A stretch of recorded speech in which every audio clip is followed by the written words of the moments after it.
This is the original esport racing game. This is iRacing.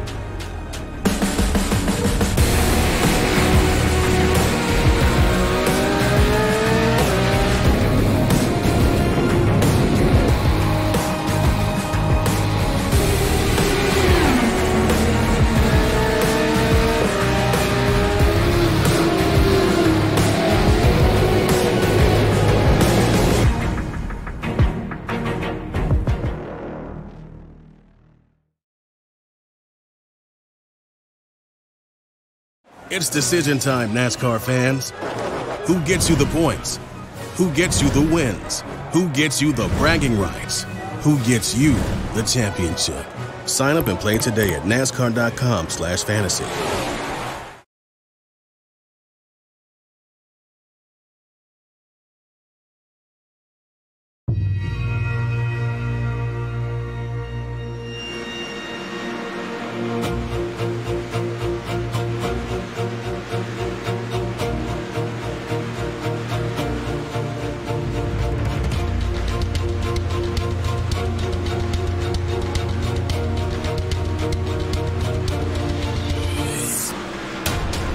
The road to $100,000 heads west to the entertainment capital of the world.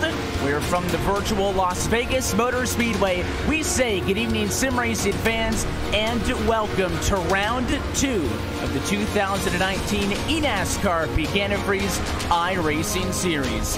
Happy to have you along for the ride once more as we prepare for 134 laps and 200 of miles of action this evening right here on RaceSpotTV and the iRacing Esports Network. My name is Evan Pasoko, joined alongside by Tim Terry and Randy Chennett. This evening, our director tonight is Hugo Louise, and Tim, coming off of our annual season opener at Daytona, starts to get a little bit more real right here and right now as we take our first look at these cars on an intermediate track in 2019.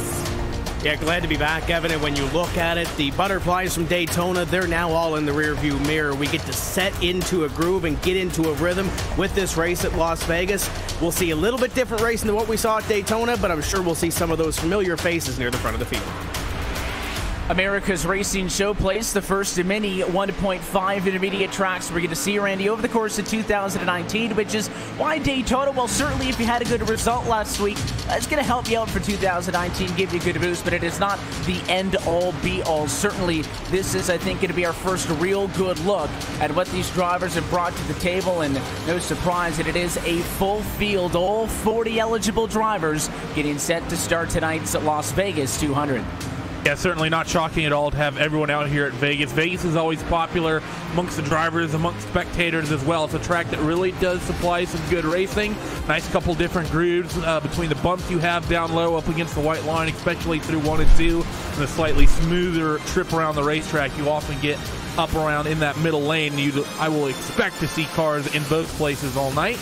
It's going to be, I think, a really action-packed race tonight. First time we're going to see tire wear likely play a big factor in one of these events. We will stay west for the next couple of weeks. March 12th, we head to Fontana, California, into the Auto Club Speedway. But tracks like Texas, the Kansases, the Charlottes, all those 1.5 milers going to be critical if you're going to build up a strong 2019 campaign. So tonight could be your first step in the right direction in terms of that. Of course, you mentioned Daytona. If you missed it, let's take a look back to 2 weeks ago with this week's iRacing race recap of our season opener. Keegan Leahy wins for a 3rd time. Michael Conti is headed to Homestead. You gotta love this time of year. It's a new era in the eNASCAR PEAK Antifreeze iRacing Series, and it starts right here and right now. Let's go racing from Daytona. Green flag in the air on 2019. It is Chris Overland through the gears for the first time to turn 1. And it looked like a very coordinated pit stop as you see now your race leaders come in. Here comes from the race lead, Ryan loses down pit road and contact as he tried to get into the stall. He got into the 17 there. I don't think either of those drivers are going to get a speeding penalty, but Michael Guest took a shot there in the left front. The 62 of Keegan Leahy actually goes down to that bottom groove, and no one comes with him.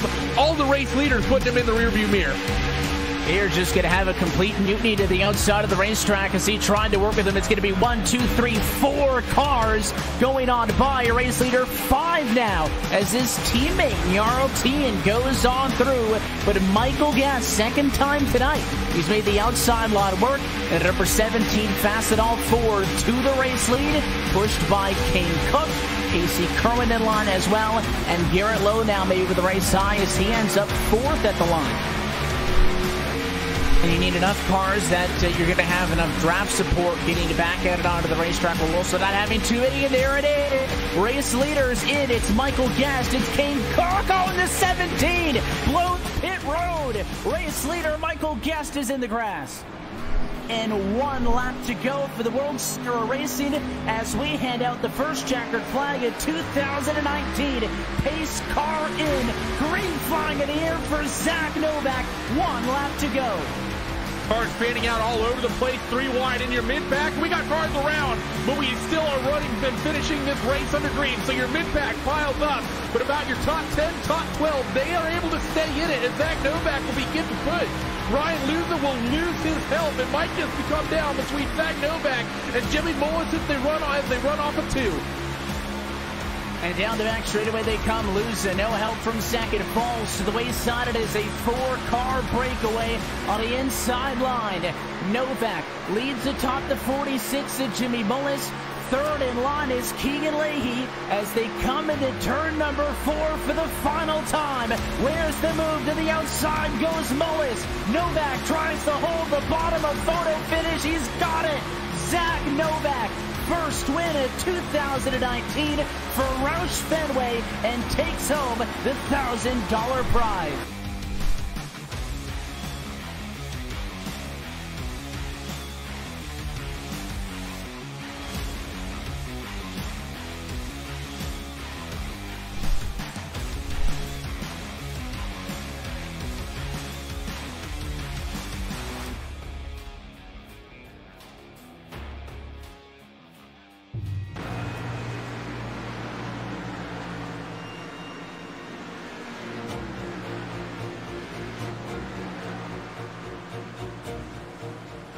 As we get set for round number 2 to get underway from Las Vegas, final couple of minutes in the practice session start to wind down.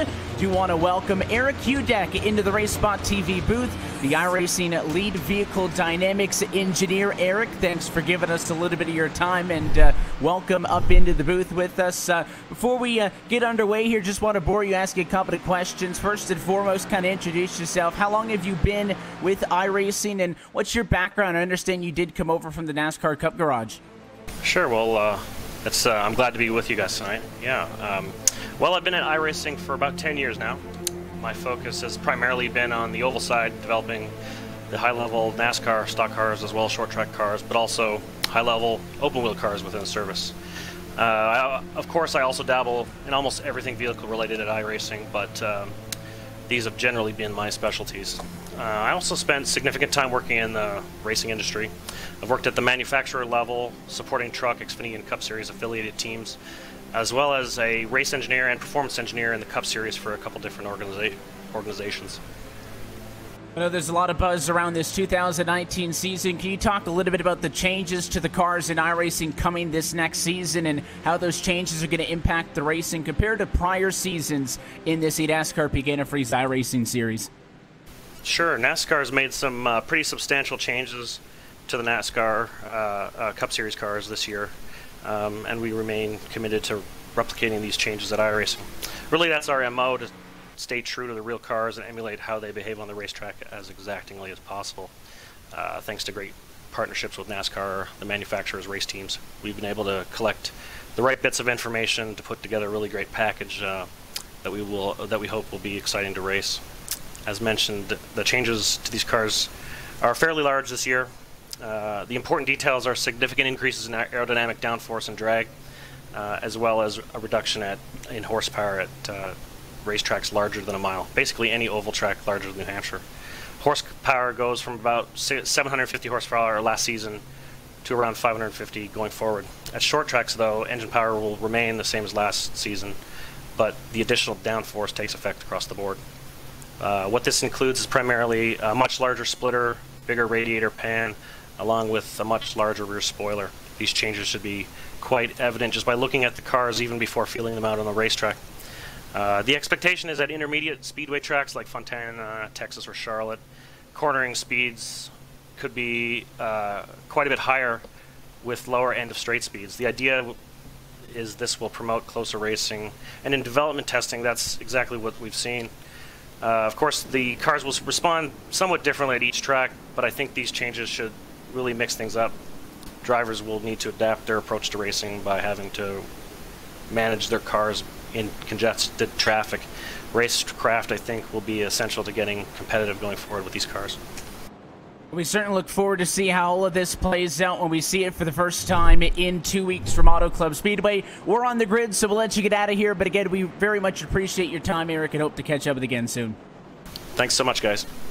That is Eric Hudak, the iRacing Lead Vehicles Dynamic Engineer. And of course, we're going to see those new cars in 2 weeks. But tonight from Las Vegas, let's take a look at your starting grid. Brad Davies does end up on a pole position for this one. He'll lead Zach Novak, Nick Ottinger, Keegan Leahy, Jarl Tien to the top 5 to the green flag this evening. Logan Clampett, Nathan Lyon, Ray Alfala, Brian Schoenberg, and Matt Busa. Going to run out your top 10. The entire starting grid will go across the bottom of your screen as we get set to go racing for just one final time with this current build on the iRacing service. It'll be a whole new ballgame in 2 weeks' time, but it is tonight as well. The first intermediate race of 2019. Pace car to the safety of pit road, and the field is in the hands of Brad Davies and his Junior Motorsports Chevrolet. Green flag in the air. We're racing from Vegas, round number 2 of 2019. What a start by Brad Davies on the inside to pick up that lead. Ottinger will now move to the inside on Zach Novak as they battle for position number 2, coming up out of corner number 2 as they all fan out behind, trying to find a place to race right now, Evan, and get some green flag laps in. Certainly get these cars up to speed. First battle on track is for second. You'll see the whole field come through 3 and 4 at 185 miles an hour. First lap lead does go to your pole sitter in Davies. On board right now with a side-by-side battle outside of the racetrack. It's the 99. Logan Clampett up top. 47 and Nick Ottinger on the bottom of the racetrack. Clampett making his first start of the year for Burton Kligerman Esports, and he completes that pass and takes over third. Another driver with one of the new teams in 2019. That's Jarl Tien Randy in a battle just inside of the top 10 also. Good to see Jarl pushing up front. This is one of those races last year where we saw Jarl really show good speed early in the championship. Luck did not go his way, though. Gotten an issue, actually, at this end of the racetrack in 1 and 2 of the lap cars. So for Jarl Tien, who's in a position to win that race last season, I think there might be some unfinished business here tonight. I expect him and his G2 Esports teammate of Keegan Leahy to be strong. We'll see how this race plays out. Still very early on. All 40 cars who took to the grid were able to make the start. They all run right now within 4.5 seconds of one another. There's Leahy making a move up on the inside of the racetrack around teammate Jarl Tien. They run positions right now 6 and 7 with Tien bringing up the back of that group. You also see in front of them Ray Alfala. Somehow quiet, but through 4 laps, up 3 positions. He started in 8th and right now currently leads in the number 5 spot as you start to see these lead cars get a little bit of space and single file out for the first time. And you know, Evan, he didn't have the Daytona that he won at Ray Alfala, and right now running comfortably in the top 5, though Keegan Leahy on his back bumpers. We have a battle up in front for the lead position. Brad Davies now has Zach Novak on his back bumper. Zach Novak obviously had the Daytona that he wanted, came out clean and out in front, and now wants to lead some laps in Vegas as he looks to the outside on the 88. Takes a peek to the outside of the racetrack for Zach Novak in the Wyndham Rewards number 6 Ford, tucked in line second, and Brad Davies really isn't having an opportunity to run away at all. Clampett's also the back end as you go on board with him.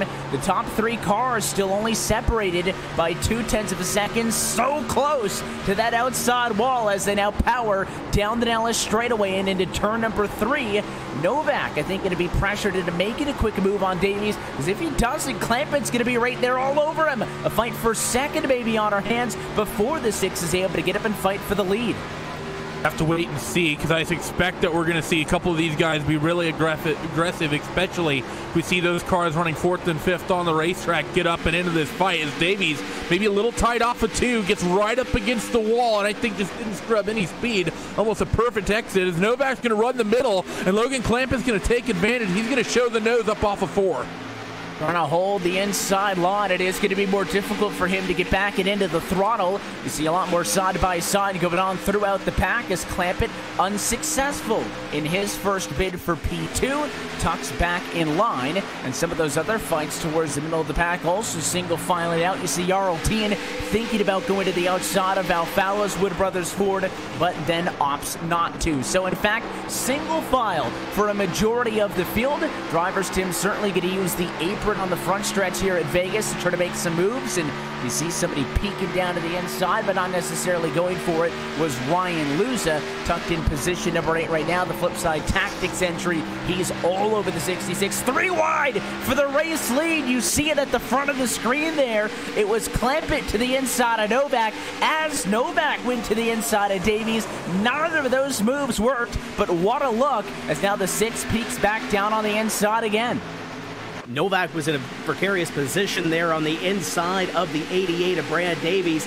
Kind of pulled his foot out of it a little bit. He had Clampett to the inside. Now Clampett gets a run down the front straightaway. We're 3 wide again down into corner number 1. As they take it 3 wide, the 88 of Davies will get the run off the corner.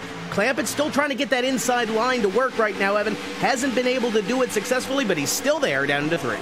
Certainly going to be committed to it. You wouldn't think that continuously going down low is going to be good on those tires. Long run, Randy, as we go side by side now. The 6 on the left-hand side of your screen with the onboard shot. And then, of course, as he works with Clampett down on his bottom, one of the first points you made at the start of the broadcast was tire wear, something that is really a non-factor at Daytona International Speedway. Not here at Las Vegas, though. And Clampett squeezes up, and he's got it. Up first change for them between 2nd and 3rd position, and it's Clampett's 4th position to gain this evening. Took a while, but finally the bottom work now, and now he sets his sights on Davies, who's led all 11 laps so far.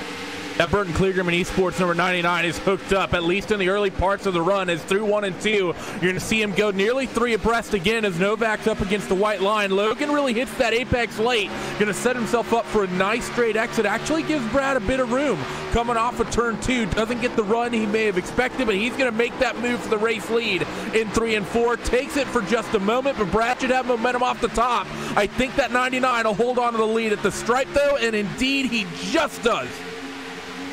He takes the lap lead. Clampett now in control. Is he going to be able to clear? Yes, he does. So new race leader at lap number 13, Logan Clampett. First race of 2019, and he has already got laps led on the board. You look out the back end. I don't think Brad Davies is going to shy away much at all, but I mean, that 99 has been hooked up and on a rail. I'd expect him to get a little bit of distance here now as he gets some clean air and tries to pull out just a tad bit. Another driver who's moving nice and quick, Ryan Luza. Mentioned him just a little bit ago in position number 8. Well, since then he's gotten 2 more up to P6. And next target for him, the 62 of Keegan Leahy. As you'll get your race leaders outside of the windshield of the 53.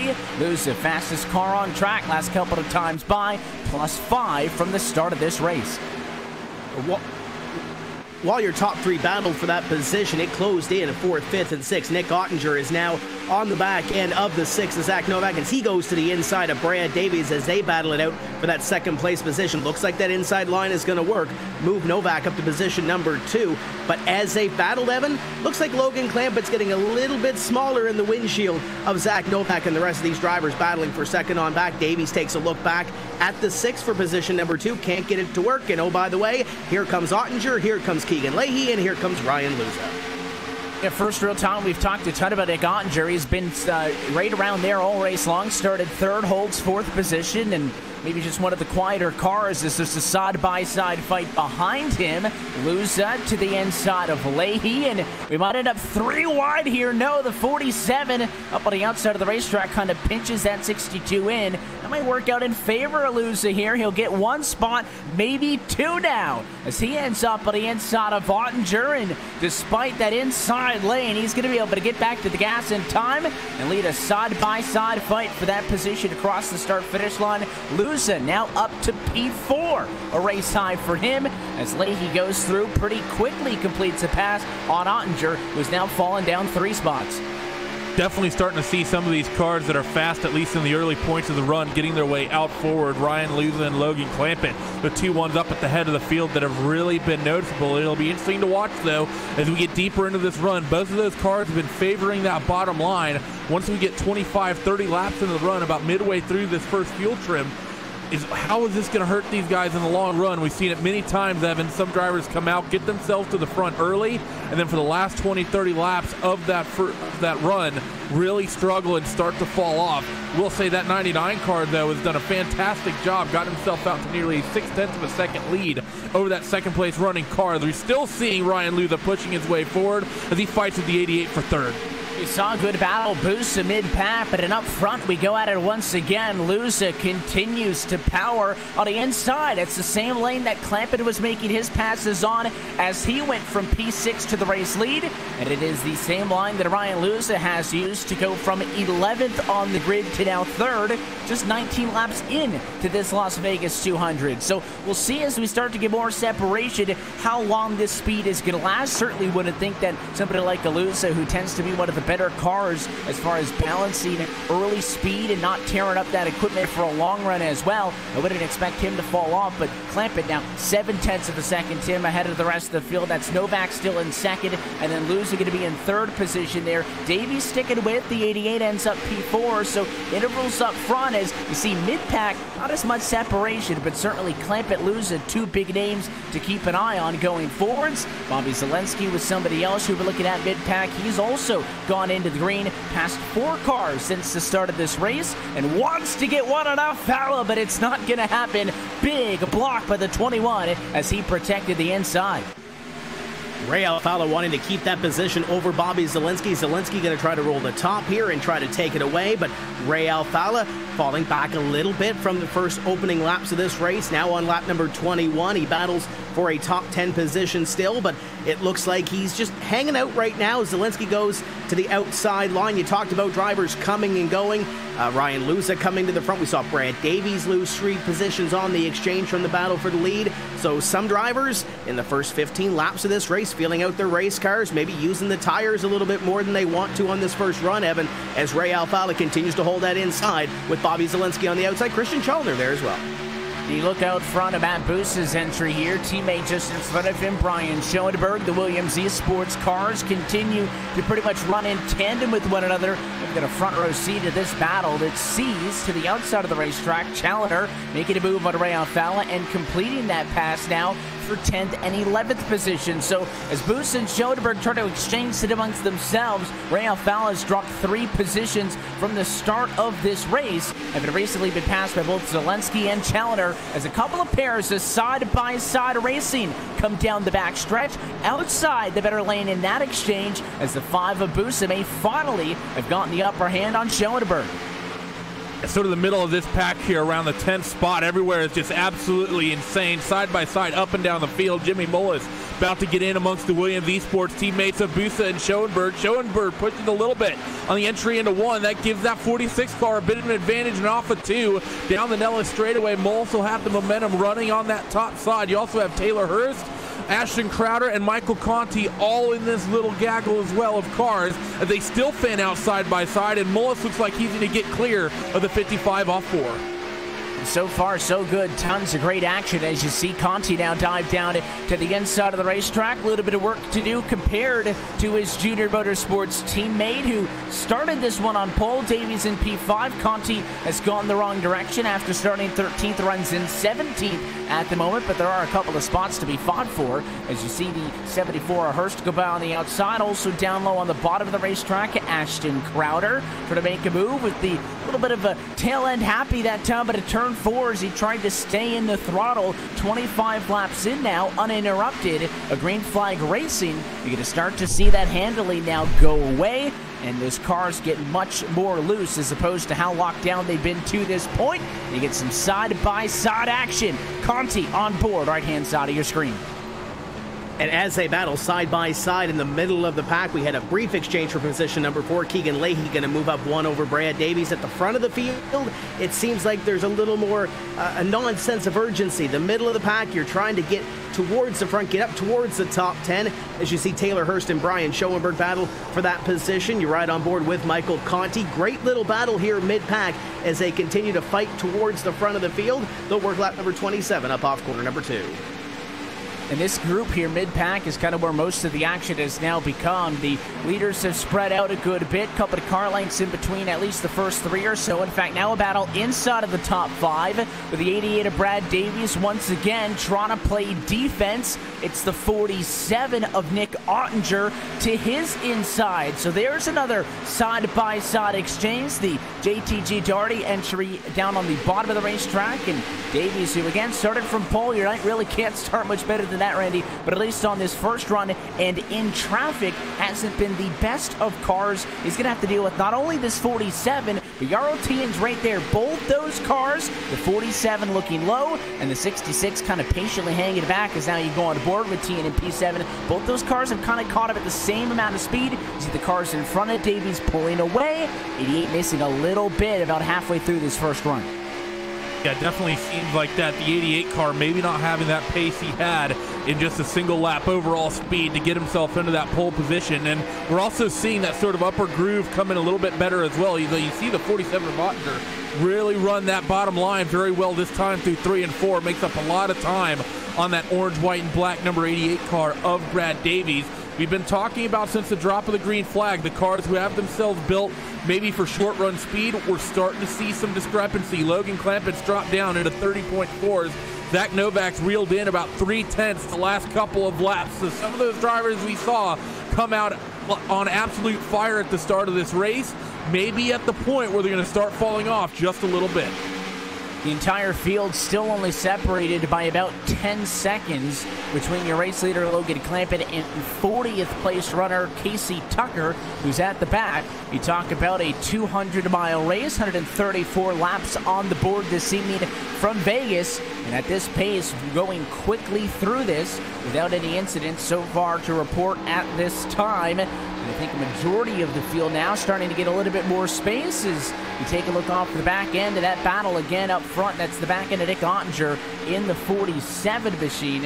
In 5th, Brad Davies, having lost that position, now runs in the number 6 spot. A little bit further back, how about Nathan Lyon, somebody else we haven't talked a ton about yet. The number 4 Chevrolet in a battle right now with Bobby Zelensky. Zelensky inside, and he'll push up at a turn number 2, and he will take it away to the Interstate Batteries entry of Zelensky. Another position gained as he cracks the top 10 for the first time tonight.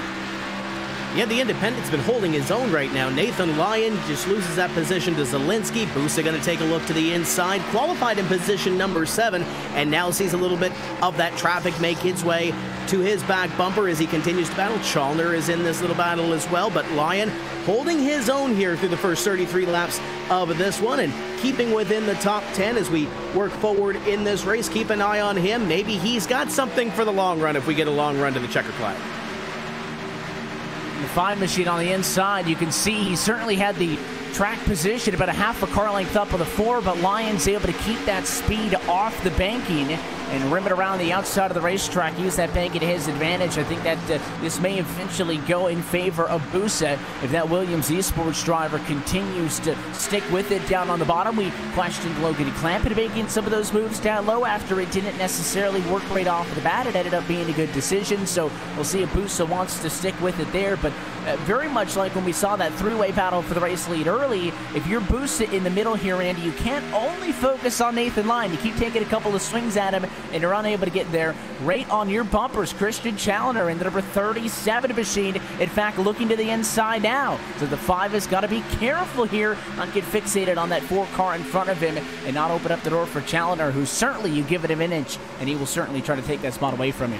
It is definitely one of the things you need to be careful of when you're doing these races is if you can't get clear of that car in front of you, sometimes it's best to sort of just ride and almost be a little defensive, make sure you can't get at least, or not open the opportunity for that driver behind to open the nose, as Booth is going to go down to the bottom on Nathan Lyon once again. So maybe liking being up against that white line is that number 5 Williams Esports car. Doesn't really gain anything, but doesn't really lose anything either. And this trio continues just to sort of run in line, keep about the same gaps they had the previous time around the racetrack. Big gaggle of cars, though, behind Brian Schoenberg in the 55. We got about 6 or 7 cars all stacked up here coming off 4. Mid-pack is where it all is. The couple of cars down low. The 74 machine right there, that's Taylor Hurst. Mike Conti in the number 8 machine. That's the red and white entry right in the middle of this group as well. And somebody who's kind of bypassed all of it is the 27 Cordy Vincent. So a good run for him in his Renegades Ford, as he's passed 3 cars from the start of this race. You see him there. He's been able to get through this pack here. You've seen, the 74, the 55, and some of these other cars fighting with each other for the better part of the race. I think Cordy Vincent just trying to get through, let them fight amongst themselves as he looks on Schoenberg. Certainly going to be someone who will prove tough to pass. Schoenberg down 6 from where he started. And now that 74 of Taylor Hurst goes to the inside of the 27 of Vincent, the 17 of Guest on the outside. Really, that outside line, nowhere to go right now. Taylor Hurst able to roll the inside a little bit, and look at Vincent taking a little run to the outside of Schoenberg. 3 wide, Schoenberg in the middle, and he's going to lose at least 2 positions, and they're lining up behind the one of Blake Reynolds. Takes a look to the outside. Looks like a restart. 3 rows is side by side. Going to go down into turn 1. 4 rows if you include that back pair as well, as Casey Kerwin and Kane Cook wanted to do battle. So everybody stuffed right here. Positions 15 through 21, separated by just a half a second the last time by the start-finish line. And so far, nobody daring to make it 3 wide, but, 2 by 2 throughout. You got the one machine pushing Schoenberg to turn 1. Definitely seems like this 55 car doesn't have the speed of those behind. You see him go up to the top, and the 8 of Michael Conti is going to try to make the move, but Blake Reynolds is going to shove it in the middle. 3 wide off of 2. He's going to have to lift out of it. We're going to be 3 wide behind with the 2 and the 14. So 3 wide into 3 and 4 at the tail end of your mid-pack. It's going to be the 14 of Casey Kerwin on the bottom, Cody Bias behind following, and Kane Cook all trying to take advantage of this as Blake Reynolds, an almost aggressive move off of 2, doesn't work out, and he gets himself freight trained because of it, and Conti ends up being really the big benefactor, picks up a couple spots, and gets clear of the 55. And Curran belt wrecked that number 14 Ford. He got onto the apron just a little bit. That is not a nice transition from the banking to the flat there. Belt wrecked that car. That's why you saw him drop way off center of the pack, and now he finds himself at the back of this 7 or 8 car group. Schoenberg, not a good run out of 4. Going to put us 3 wide again with the 2 of Cook to the outside and the 1 of Reynolds in the middle. Schoenberg backs out of it, wanting nothing to do with that into the quarter, and it's going to cost him another spot as the battle for the race lead is on. Here comes Zach Novak in the 6 car. He was the first to challenge your pole sitter Brad Davies for the lead until Logan Clampett strolled on through and took it away. But the number 6 Ford has closed the gap, and he's got a nose to the inside, side by side, lap 43. Evan, he's been chipping away the last 5 laps. That lead has Zach Novak, and now he is there, takes that look to the inside, but Clampett going to roll the top and take away that lead position again. Now it's a car length between those top 2 as they continue to battle for that top spot, and Novak trying to get around, and it looks like the longer run, Novak's car gets a little bit better. He was good on the short run, obviously started on the front row, but now it looks like the longer run, that car gets better. No, by the way, look back there, Ryan Luce is here too. And he's only 0.3 of a second off. Not all that long ago, we were talking about a second-plus advantage for Logan Clampett as your race leader. So Novak has turned it back up a notch. Luza's been on this rail since the start of the race. Another 3-way battle for the race lead. Maybe not all that far off of the horizon, but at lap 44, there it is. Pit stops. Clampett gives up the race lead to come down, and right on his bumper is Ryan Luza. It'll put Zach Novak to the race lead, but the first strategy play comes 44 laps in. And it's a huge amount of the field coming down pit road actually at this lap 45 marker. I think we got north of 20-25 cars who have peeled off onto pit road. So the huge bulk of the field saying lap 44, lap 45 is the number. Those drivers who are staying out, like Zach Novak, Keegan Leahy, Nathan Lyon, Christian Challoner, and Taylor Hurst. Novak and Leahy really your only two front runners that stay out, and Keegan comes down right now. Back down into the pit lane comes Keegan Leahy. He'll complete his stop for the first time tonight, and not at all a surprise, as we'll see now a majority of the field, I think, complete their pit service here. Makes total sense to him. We're talking about a 134-lap race. You pit 45 every single time. They get you about 45. You do another stint to 90. That gets you right to 135. So this is the perfect strategy as Novak gives up the race lead to come down. Perfect strategy if your call is a two-stop race. Indeed it is. The numbers work out really well. Taylor Hurst going to stay out on the racetrack and lead a lap as Novak comes down onto pit road. Looks like Ray Alfala going to stay out on the racetrack. He's got Corey Vincent on his tail as Vincent goes to the inside of Ray Alfala, looking at position number 2 before they come down onto pit road. They got Blake Reynolds right behind, but Vincent trying to take what would be second place right now away from the Wood Brothers 21. And another advantage, you talk about differing pit stops, that wasn't a thing at Daytona, as now Taylor Hurst will give up the race lead, and it'll now go to the 21 of Ray Alfala, who is engaged in this fight with he and the number 1 of Blake Reynolds. But of course, the short pit gets you on fresher tires sooner. You get back out there and put down a hot lap while everybody else is still out there on old tires. Now, of course, flip side of the things, on the end of the run, your tires will be a little bit older, but I did like that decision when pit stops kicked off for the Clampett and all those other drivers to come in right at 45. You'll now see Blake Reynolds drop to the wayside if he can. A little bit sideways there as he tries to get it slowed down to pit road speed. He does, as these cars are going to get him woed up to just 50 miles an hour. So we sit and wait. I actually think we only have a couple of cars that haven't come down on towards pit road. I believe it's just Ray Alfala and Brandon Cattell, the only people who have not made their pit stops just yet. Of course, the 21 being the really notable one there, multiple-time champion in this series, and he looks like he's slowing up, and he's going to make the call here on lap 49. So getting an extra few laps is that 21 Wood Brothers Racing car. And let's see, does the number 80 come down pit road? Answer to that question is going to be no. So Brandon Cattell will be the last one waving that late pit stop flag. I like the call from Cattell and Alfala. We've seen Ray really over the last handful of years really make his money doing these longer strategies on the tires.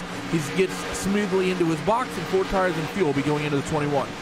It is series venture to Brandon Cattell in the race lead in this one. A little bit under the weather, but decided to make the start anyways. Qualified up in 31st position. He's got a little bit of ways to go if he wants to duplicate what BK did at Atlanta over the weekend, and that is win with a little bit of a cold, as BK himself. Cattell right now sits as your race leader in the middle of green flag pit stops from Las Vegas. Now working lap number 51 of 134. This portion of tonight's broadcast is brought to you by PEAK Antifreeze, the official antifreeze of the eNASCAR PEAK Antifreeze iRacing series. Just Cattell, I believe, to come down to the pit road still, because in second position, Ryan Luza has cycled back through to that position. In fact, now leading over Logan Clampett. Remember, Luza was all over the back of the 99 on pit road entry, but right now on the racetrack is about 4/10 in front of him. So when the 80 finally comes down, we'll have a first-time race leader from Vegas.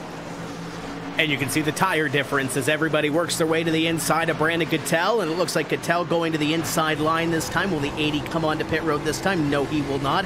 But as you look back at the gap, getting a little bit smaller between Cattell, Ryan Luza, and the rest that have come down pit road. It was 13 seconds the last time by, and looking back to that position number 2, it continues to shrink just a little bit as Luza right now 11.5 seconds behind as they come by into corner number 1, and he's got about a half second back to Logan Clampett. So Ryan Luza really pouring on the pressure here on this first pit stop.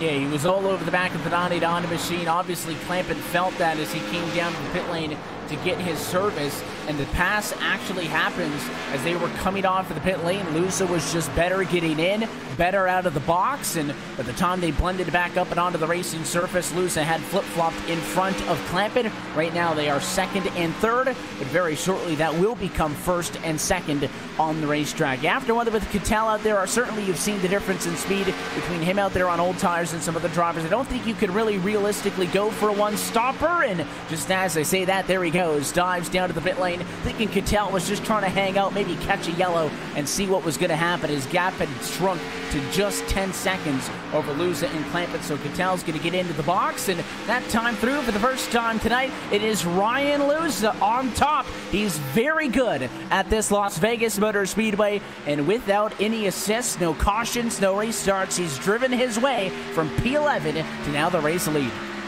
Don't think it's any surprise at all that we've seen Ryan Luza put in this sort of drive in the early phase of this race. Logan's been very good as well. Driver to keep an eye on, though, that 6 of Zach Novak. Remember, he has that extra handful of laps before he came down on pit road. He's just made the pass for third on Keegan Leahy, and he's about 4 seconds back, in fact, off the back of Logan Clampett and Ryan Luza, and he's lapping about 1.5 to 2/10 quicker every trip around the racetrack. It's important to remember, though, that the deeper we go, the more that difference will sort of equal itself out, and that the advantage of Zach Novak on these slightly newer tires will go away. And I'm going to be honest, Evan, I don't know if I'm a fan of this call from Novak coming down pit road when he did. I think the staying out is potentially a good call, but he needed to push it longer and come down somewhere in line with the 21 or even Brandon Cattell, who we just saw come down pit road. We saw the biggest advantage of the 53 and the 99 over the 6 was the early run speed, and by Zach coming down when he did, he basically gave away any new tire advantage he had. And now Logan and Ryan basically just get a 30 to 35 lap window where they're just likely going to outpace the 6. Yeah, I mean, they've already grown the gap over the number 6 machine to 4 seconds flat, and keep in mind, again, Novak had been the one that had kind of initiated that battle for the race lead, having caught up to, at that time, race leader Clampett. Luza had to come up from behind in third position, and now Novak ends up pretty significantly off, still in good position, though, in his number 6 Ford. Keep in mind, of course, Luza up in front of the field comes into this as the driver ranked first in our eNASCAR PEAK Antifreeze iRacing Series power rankings headed out of Daytona. Got a career best finish on the Super Speedway 2 weeks ago with P6, and he comes into this race, as I mentioned, a big fan of it. Well, he's never not won at Las Vegas Motor Speedway, making his third career campaign in this eNASCAR PEAK Antifreeze iRacing Series. It is already a 2-time winner. Last time by, fastest car on track by a 10th, extending his lead over the 99. And another one of the drivers that is on the move, and it was on the move backwards and then now forwards, is Ray Alfala. Alfala to the inside of Kane Cook, battling for position number 19. Ray had something amiss on his pit stop, fell all the way back to about 24th place, and now making his way back up in that Wood Brothers number 21. Comes up at a corner number 4, clears Cook, and he is on the move, one of the fastest cars on the racetrack. He'll close in on Corey Vincent and Cody Bias right ahead of him, but the driver that's on the move right now, guys, the 21 of Ray Alfala. Got a little bit of a ways to go, but certainly good that he's going to turn it back in the opposite direction. Ray down 11 positions from where he started, and is kind of in the middle of the pack, good and bad. If there's a lot of cars mid-pack, we talk about those side-by-side battles, the parts where you really can't get a lot of separation. That's mid-pack. Look at him go way down to the apron on the trial here, front stretch at Vegas. He'll get the spot away from the 27. Vincent, can he get 2 in one swing of the bat? Yes, he does. Bias also going to fall to the wayside. So Alfala back up to P17. Again, long way to go, but good to see that Motorcraft Ford headed in the right direction now. Definitely is, and this is what I was talking about. You see this 21 car just basically breeze through the field. This is the sort of advantage that Zach Novak cost himself. Yeah, it comes at the price. In the early goings of the run, maybe a worse track position than you would ordinarily have, but for Novak, he doesn't have this huge advantage that Ray now currently does, just breathing his way through the field. I mean, looking at the lap times last time through, Zach Novak was only 0.02 of a second quicker than Ryan Luza. So I really like the call on the 21. He's showing good pace. I don't know if Ray and the Wood Brothers number 21 has the speed to win tonight, but I think they have the strategy call pretty much down, and that's where one of the ways, like I said earlier, Ray has really sort of got himself into advantageous positions throughout his career in this championship is making the right calls on strategy. And it's, I think, a big sign to see that 21 car go 10 laps longer than anyone else except Cattell through those first round of pit stops. You see, he just made a move on the 17 of Michael Guest, so the Fastenal Ford will end up dropping to P16. So Guest is somebody else who's had a pretty good start, though, at 5-6 positions from where he started. But you can certainly see Ray Alfala's strategy starting to play into effect here, having come down and pitted significantly later than the majority of the cars who came in at about lap 45. He came in at lap 50, and it is helping him. Again, he's got the better set of tires now. Also, if you're keeping an eye, all the intervals going across the top of your screen. You can keep an eye on where all 40 of the cars are. We had 40 drivers start this race.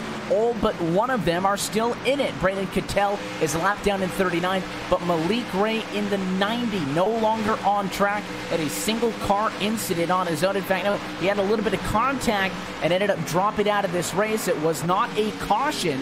This happened just a few laps ago after the pit stops, but it looks like Malik Ray has had to bring that car behind the wall. Not good for the Nani machine. Other than that, everybody else is still on the racetrack. Back to the point, though, top of your screen's the intervals. An interval that is getting smaller is Zach Novak from third. We talked about the big gap that Luza Clampett pulled on him. Novak takes 2/10 out of that gap last lap alone. So as we watch the battle for P5 and 6 on track right now, just keep in mind, Novak starting to close in on your race leaders. It'll take him a few laps to get there, but Zelensky is trying to get to the inside of Nick Ottinger. He's been trying this for the last couple laps as you've been watching. Zelensky in the Interstate Batteries, number 18, to the inside of the 47 of Ottinger, but can't seem to get that run to the inside. Gets there, tries to make it happen, and then rolling the top is Ottinger and takes that spot back. That battle for position number 5 continuing to brew, and not too far ahead of them, Keegan Leahy about a second ahead. So as Ottinger rolls the top one more time, great run at a turn 2 that time will gap Bobby Zelensky a little bit. Get a little bit of a gap. Certainly all good news as they battle inside at the top 5, about 5 seconds off, actually, of your race leaders. With Leahy at an interval last time by at 4.8, and for Zelensky, who we were following, 5.7 off to the top spot. But we've already gotten through now the first exchange of green flag pit stops, presumably one more still to come if this race stays green. And because we have been, I won't say incident-free anymore, because Malik Ray got a little bit of contact at 4, forced him to retire from this race. But since we have been caution-free now through 68 laps, we are past the halfway point in tonight's race. So let's take a look at our iRacing Midway Race Break, brought to you by iRacing, the world's premier online racing game with professionally organized racing from NASCAR and many more. At lap number 69, it is Ryan Michael Luza to the tune of 1 second atop of Logan Clampett. That's the gap between your top two. Zach Novak continues to close. Third place is now just 2.7 seconds off. Keegan Leahy currently scored exactly where he started. That is P4, and Nick Ottinger down 2 from where he started in 5th. A couple of big movers, though. Bobby Zelensky in P6. Matt Busa currently runs in 7th. Your pole sitter Brad Davies has kind of balanced himself out in the number 8 position. He leads Nathan Lyon, who has scored in 9th spot, and Jim Yamullis rounds out your top 10.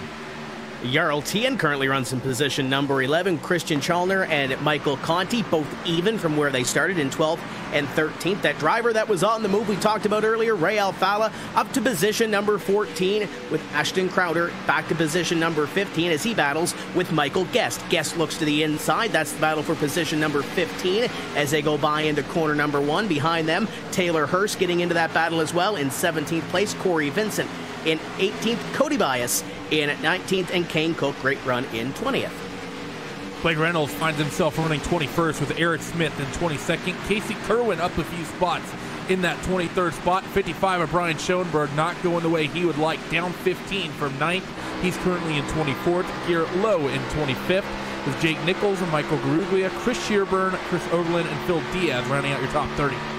Benjamin W. Nelson is 31st position. You've also got Ryan Lowe in 32nd. In fact, they'll swap. Lowe to 31, Nelson to 32. Adam Benefiel is 33rd at the moment. Casey Tucker scored 34th with Timmy Hill in the number 35 spot. Logan Kress is 36. Nick Shelton, Dylan Duvall, and Brandon Cattell through the rest of the cars in the lead lap, 37, 38, and 39.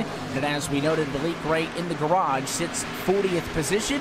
That rounds out your look at your iRacing midway race break. For more information on the wide variety of sim racing possibilities online, you can visit iRacing.com to sign up today. And if you use the promo code PR-eNASCAR 2019, you can get started on the iRacing service. Get a 3-month subscription for just $10. Again, that is PR-eNASCAR 2019. That is valid on new iRacing memberships only. Get yourself in on the action. A lot of exciting stuff and new content coming in 2019. Of course, that also ties in with the discussion we had at the top of the show, Tim, about the new 2019 package coming to these Cup cars in the new build, which we will see before we're back in 2 weeks in Fontana. It's always interesting to see this series after a brand new build, after changes to the race cars, who adapts the quickest and who's able to really get on top of the ball with their testing prior to these races. And it's going to change a little bit, but I'm sure these guys that are up front of the field are still going to be on the ball. But we'll see who else rises towards the top. Ryan Luza continues to lead this thing, and I was looking back at that interval. Second place, Logan Clampett's fallen back to about a second off the pace. Zach Novak continuing to come in position number 3, so there's still some moving and shaking around here. There is the 99 of Clampett, puts a lap on Dylan Duvall, was involved in that incident with Malik Ray, and now falling back a little bit is Dylan Duvall. So tough break for the Canadian, but still on the racetrack, still trying to get some laps in. And as long as this race stays green, you could think a couple more cars might drop out of this thing, and Duvall's ability to just kind of stick in it and keep at it may pay dividends if he can snag a couple of extra points, but certainly you don't think what he was looking for in this second race of 2019. As we now count down towards our second and maybe final exchange of green flag pit stops, this portion of tonight's broadcast is brought to you by Blue Def Diesel Exhaust Fluid, certified pure #1 diesel exhaust fluid. We saw drivers come in pretty much right on the money at lap number 45, which would mean lap 90 is the magic number to get you to the rest of the race. We certainly saw some drivers go a little bit later. It means you can't only go 45 laps. So Randy, does anybody go maybe a little bit sooner than that, mix things up? I think if you're in the sort of situation the likes of Zach Novak is, maybe if you're Keegan Lakey, Nick Ottinger, even a little bit deeper down the field, you might say Brad Davies, Nathan Lyon, Matt Busa. If you're in that window, I think it might make sense coming down a little bit earlier. You might come down as early as about lap 82, lap 83. At the same time, if you're already running in a good position, you may want to go even a little on the long side. We've seen how that's worked out for some, not panned out for others. Ray has sort of equalized where he was before that pit stop, currently running 14th on the racetrack, maybe a couple of spots back. But other than that, I don't think we're going to see anything crazy once we come down pit road here. The fact we've gone all green means the strategy really keeps itself somewhat simple for all these guys out there. Not a lot of thinking about what to do with this one if we have to go green all 134 laps. Zach Novak from third position has done a good job of chipping into the gap that the race leaders had built out of pit stops. And that car right there in front of him, about 6 car lengths ahead, maybe 5 now, is second place runner Logan Clampett. Watch the interval in the center there as the Roush Fenway Racing driver closes in on Clampett. Clampett is starting to fall off a little bit to race leader Ryan Luza. Clampett reporting his race car is a little bit too loose. That team's going to plan on working on that on their final green flag pit stop of the night. Again, assuming all goes according to plan, but Zach Novak at this pace should get him by then.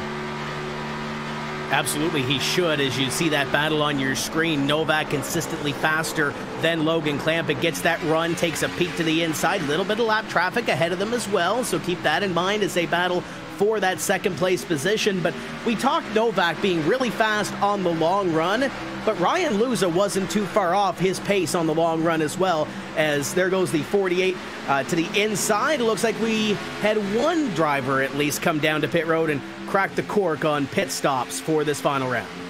I was going to say, unless something crazy is going on, and he's got a lot of speed that he's been sandbagging on, that is a freshly pit car for Benjamin Nelson, who he did come down to the pit lane just a few laps ago at lap number 78. That is way early. When I asked you, Randy, if somebody was going to come early, I'm thinking maybe 2-3 laps, and if that decision does happen, it could be what decides the battle for the race win here amongst Delusa, Clampett, and Novak, who I think have separated themselves as your three main contenders. But Novak has completed that pass.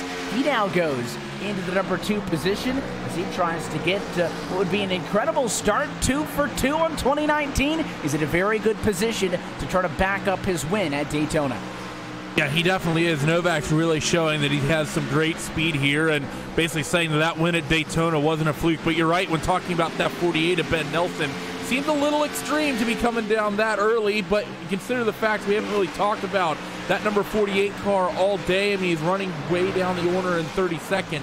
We eventually came down pit road. I think if you're in that sort of situation, throwing a Hail Mary and coming down early and trying to make up a lot of spots right here, right now, I really can't argue with it too much, Evan. I think it makes some sense given that the situation that 48 car was in. But now we wait and see. As far as the top 3 cars on track, I think it would be a little bit of a jump or a stretch for a Leahy in P4, 5.4 seconds off. A Zelensky, P5, he's 5.9 off. It's a bit much, I think, for those drivers to be able to make a move that rockets them into a battle for the race win here. You never know. You get a duly timed pit stop, a caution drops, a restart, and it's anybody's game. But I think these top 3 are the cream of the crop. They've certainly showed that it should be amongst them if all stays according to plan. We now sit and wait inside of what is now 50 laps to go from Las Vegas. You just wait to see who makes the move first, and you would think maybe Logan Clampett, since he's been the one dropping, having fallen to 3rd, and a lot of smoke that time at a turn 4. There's a car off and in the grass in front, and now a big incident on the front straightaway. Caution flag is out, and it is Jarl Tien in the G2 entry. And that was a hard hit on the front straightaway for Jarl Tien, as we'll queue up the race spot replay to see what happened. And at this point, they're already coming off of turn 4. Is that Dylan Duval maybe in the grass? There's a little contact with Davies. Alfala. Oh, that was a hard hit for that 66 car of Jarl Tien. But man, oh man, a lot of good cars there being bent up. And Dylan Duval, the rough luck continues this evening for the Simcraft number 42. And we get a shot of the number 46 machine right there. You just missed it. The contact starts with the 88 machine in side-by-side battle between he and Jimmy Mullis. Mullis is down low, and it's Brad Davies in the 88 machine in the middle of the racetrack. The 46 gets loose, pushes up, gets into Davies. Davies is the car that then goes up and gets into the car that you saw on the grass, Dylan Duval. So that's how all of that started. Slowed a bunch of cars down in turn 4, and eventually it led to that kind of a calamity quarter, and really just the time you're watching their onboard here, you'll see what happens with Jarl Tien. It's all going to start in front of him. Look for the side-by-side battle in the corner. A little bit of a pinch, a little bit of a bobble. There it is. Duval gets turned, and Jarl Tien's just trying to navigate this. He slows down, and right in the middle, you might not see it as they come on the right side. There's contact. That was Alfala and Davies who got together.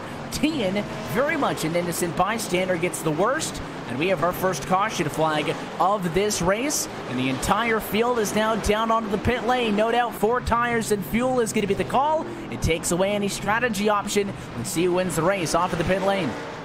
Brian Luza looks like he's off of pit road clean as the rest of the field comes cycling out. And it's actually going to be Zach Novak who's the big loser in that one. I have to say, though, Evan, for that 21 car, talk about a disaster way to start the season. He gets a little bit of drama at Daytona last week, and then this incident tonight honestly just seems like Brad Davies just lost track of where cars were and just sort of pulled down with a heavily damaged car 40 miles and off the pace in front of that 21.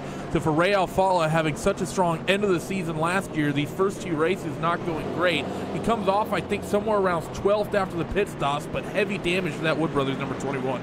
It looks like he's 11th position, but opted to not sit down in the box and get that car repaired. He took his 4 tires and fuel and left.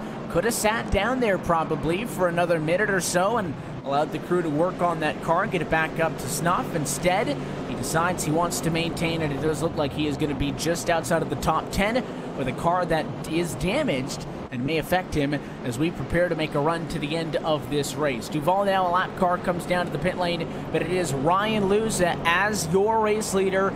Novak jumps into the number 3 position after Clampett leapfrogged him on pit road.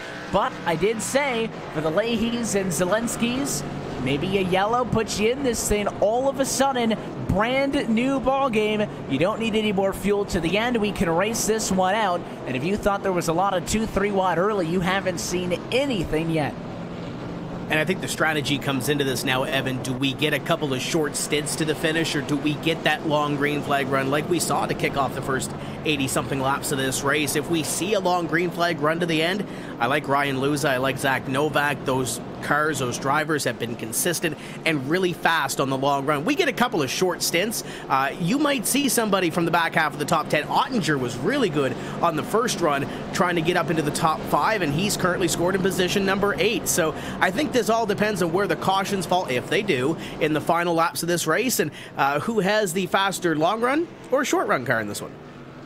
We've seen Novak be the better car on the longer runs. He never really got an opportunity to make a full play at it on the first exchange of pit stops, because as soon as he got to the top 2 there, they came down to the pit lane, and he was able to get a move on Clampett. Don't think he was going to get to lose in those extra 5 laps or so, but 3 drivers got a real good shot at this, and everybody else going to be right in the thick of things. So a restart coming up. We will see how it plays out. Before we do, though, as the lights go out on top of the pace car, we preview what's going on in the real-life side of things with the Monster Energy NASCAR Cup Series headed right here to Las Vegas this weekend. 40 drivers, 3 months of anticipation. We got to live with each other for 36 weekends. Get out of my box, all right, tough guy?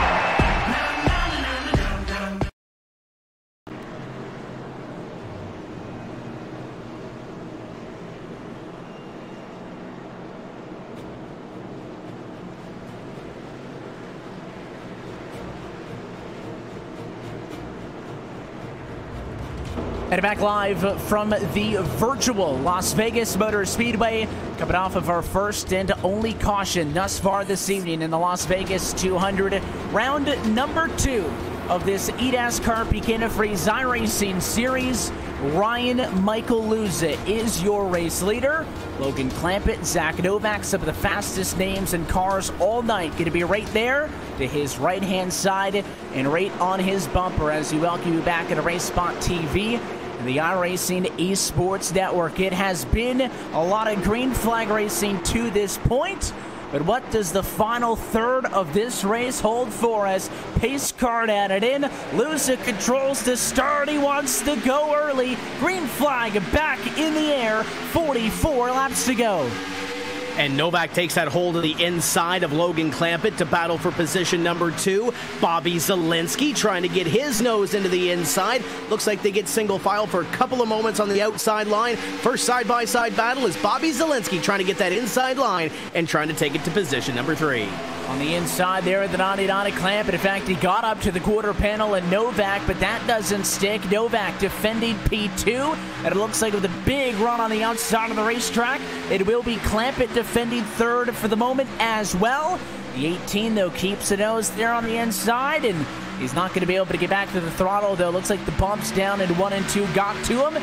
Zelenski's going to have to deal with P4 for the moment, but a position gained, having beaten Leahy on that race start. So now Luza wants to set his sights in front of him, but look at all the chaos behind. 2, 3 wide throughout the field as your race leaders duke it out. Luza way down to the grass. Almost had a big incident in the back with Kane Cook and Brian Schoenberg. They went 3 wide, a little bit of contact through 3 and 4. They're able to hold on to that, though, and we stay green as Luza has that 6 car of Zach Novak for company. We saw a little bit of a gap from that Flipside Tactics car in the opening lap or so of this restart, but now Zach Novak is there running the middle of the track. Logan tries to shove the nose through 3 and 4, but Novak shuts the door. Shuts the door once more, and maybe for Clampett here sitting in third, it may not be the worst thing. If Novak loses, want to fight amongst themselves, just sit back, let them do that, but you got to be careful. Zelensky showed he was hungry with how hard he fought in the JGR entry off of that race start. He's right there also as your top 10 are now single filed out for the first time since we've gone back under green flag racing conditions. This final portion of tonight's broadcast is brought to you by Herculiner Truck Bedliner. The tough comes easy, and this win's certainly not going to come easy as there's 4 or 5 major players in this thing. And these drivers going to have to earn it. And Evan, looking back to that first round, we saw 3 drivers pull away from the rest of the field. Once they got side by side and did a little 3-wide racing, everybody else closed back in. I'm intrigued to see on this run if we get anybody that pulls away and tries to settle this race amongst themselves as the 99 of Logan Clampett gets down to the inside. Nothing doing there on Zach Novak for position number 2. But just watch that as we go through this run. If this thing stays green, if anybody can try to pull away and maybe settle this battle amongst themselves for this second race of the season. See, as there's a couple of other fights deeper in the top 10 here. The 47 machine at Ottinger trying to get to the inside at Ethan Lyon as Clampett now does get a nose to the inside on Zach Novak in the fight for P2. All this is going to do is let Luza just get further and further away. So Clampett's going to want to make a quick pass here. 6 not letting that happen, and they're going to stay side by side now through 2 and down the back. Zach does a good job down Nellis to keep the momentum up, but in towards 3 and 4, we know Logan has liked the bottom of the racetrack to make moves. He's been running there all day. We saw that in that opening stint, but still not quite enough momentum coming from down there. He's actually going to go high. I'm going to open a huge door for the 18 of Bobby Zelensky. Logan Clampett pretty much falling over and dying and handing that third spot to the 18 of Bobby Zelensky. Race high, P3 for the 18 of Bobby Zelensky. And that Interstate Batteries Toyota, he's got Clampett all over the back, pushing him into turn number 3. But now these 3 cars kind of stuck together while Ryan Lusatim has got a half a second cushion. We said that off the top. Somebody gets out in front, they battle for position, and somebody will continue to pull away, and we're seeing it here. But looking back to that third place position, how many times in this series have we seen Bobby Zelensky come to the front at the end of the race when it mattered? We're seeing it one more time. Yes, he's been solid all race long, but now chasing down Zach Novak, pouring the pressure on for position number 2. Bobby Zelensky, solid when it counts near the end of the race, and now looking for position number 2 as he goes to the inside, taking a peek on P2. One of the benefits of the front stretch here at Vegas, the Tri-Oval got a lot of apron to work with and certainly going to tighten that car up on entry. But look at the distance. You're looking off of the back of the 6. I mean, Bobby Zelensky is plastered all over the back of that Ford Fusion there as they go into turn number 3. And the gap between the 18 and the 99, not much better as you see kind of Clampett's car reveal itself there in the center of the turn. Back down low goes Zelensky. A side-by-side challenge in a great position now to fight for P2 as they go into turn number 1. Zelensky doesn't want to go all the way to the bottom, about a lane and a half up, tries to avoid those bumps. The 6 squeezes through on the outside. Novak doing a very good job though of running defense. The 18's going to send it a little bit in towards turn 3. Can he get the momentum off the corner, though? That's where the 6 of Zach Novak has really been strong. We saw him hold off Clampett, and for now, he's going to hold off the 18 of Zelensky as well. The gap pretty much absolutely nothing at the stripe, but in towards 1 and 2, potentially Zelensky's best opportunity. Sends it all the way to the white line this time. Doesn't leave it up into the middle of the racetrack whatsoever, and still the 6 holds on that top groove. Still coming on the outside, but look out, slow car outside. It's Jarl Tien just barely squeaking through as the 66 held the high line. Novak fearless on the outside, within a half a foot of the outside wall, still stayed in the gas, and Bobby Zelensky finally has to tuck back in line. Great fight for second position, allows Novak to hang on, but in the blink of an eye, guys, Luza is now gone. 1.1 seconds to your race leader. A big gap between the 53 and the 6 car. And as we see that battle up there for position number 2, you saw a glimpse of that battle almost 3 wide, just inside the top 10 with guys like Chalder, Jimmy Mullis, Matt Busa. They're all going at it as hard as they're going at it up here for position number 2. Bobby Zielinski had to retreat there a little bit. We've seen Bobby Zielinski being very smart near the end of the races, but also if he needs to maybe cut an extra inch, he'll definitely do so as well. But we've got 30 laps to go in this one. Bobby Zielinski knows there's still 30 laps to go, but now he's got company behind him. There is Clampett, and there is Keegan Leahy waiting to pounce on Zielinski and waiting to pounce on Zach Novak. And oh, by the way, as you mentioned, Evan, Ryan Luza gone by almost a second and a half. Continues to pull away now. We'll see that Novak's got that clean air and no longer having Zielinski shoved up on his left-hand side if he's going to be able to get back into it all night long. This has been the point where Novak's been at his best, middle to the end of the run. Last time by, we took 30 laps to go in this race, and the 6 car, if he's going to start to turn that around, now would be about the time to start getting at it. Yeah, it's really going to be, he's going to have to start picking the pace up now, but it's going the other way. Ryan Luza is quicker by a couple hundredths almost every single lap, and let's be honest, Evan, you don't give Ryan Luza a 1.2 second lead and claw that back. I'd say if we go without a yellow, unless the 53 makes a mistake, this is pretty much Ryan Luza's race to lose at this point. We'll see how this plays out, of course. Luza, if you just tuned in with us after making his debut in 2017, a 2-time race winner here at the virtual Las Vegas Motor Speedway, has never not won this race, and certainly a good opportunity for him to keep things going with a good start to 2019 after a decent showing just 2 weeks ago in our opener from Daytona. Lap times almost identical between the top 2. We look a little bit further back. You see the 8 machine of Michael Conti fighting. The 13 machine is also back here. That is Corey Vincent right behind him in 13th. Sorry, the 27 to the outside. You're on board with Taylor Hurst. So certainly a lot going on mid-pack. And this is exactly what, if I'm Ryan Luza, I'd be concerned about, Tim. The cars up front, they single file out. You kind of have your battle of 2 cars here and 2 cars there. But mid-pack, where they group up in packs of 6 or 7, and you do get an occasional bout of 3 wide, that's where the cautions may come from. And of course, that's what Luza's hoping doesn't happen if he can ride this one out, pulling now another 10th on second place Novak. Now, if you're Ryan Luza, you can't really be concerned with what is happening behind you right now. You have to hit your marks, and he's continuously doing so. You can't worry about guys like Jimmy Mullis and Matt Busa, who are side by side here for position, and Chalner right ahead of them. You can't be concerned with them battling side by side. Just hit your marks and continue to build the gap that you just saw on your screen back to Zach Novak. We've seen Novak have a really good long run car. If this thing goes green the rest of the way, I think Zach Novak is going to be a little bit closer to Ryan Luza, but Ryan Luza's car is also good on the long run. We saw it on the very first run of this race as you see the battle on your screen between Bobby Zielinski, Logan Clampett, and Keegan Leahy not too far behind as they all chase down Novak for second.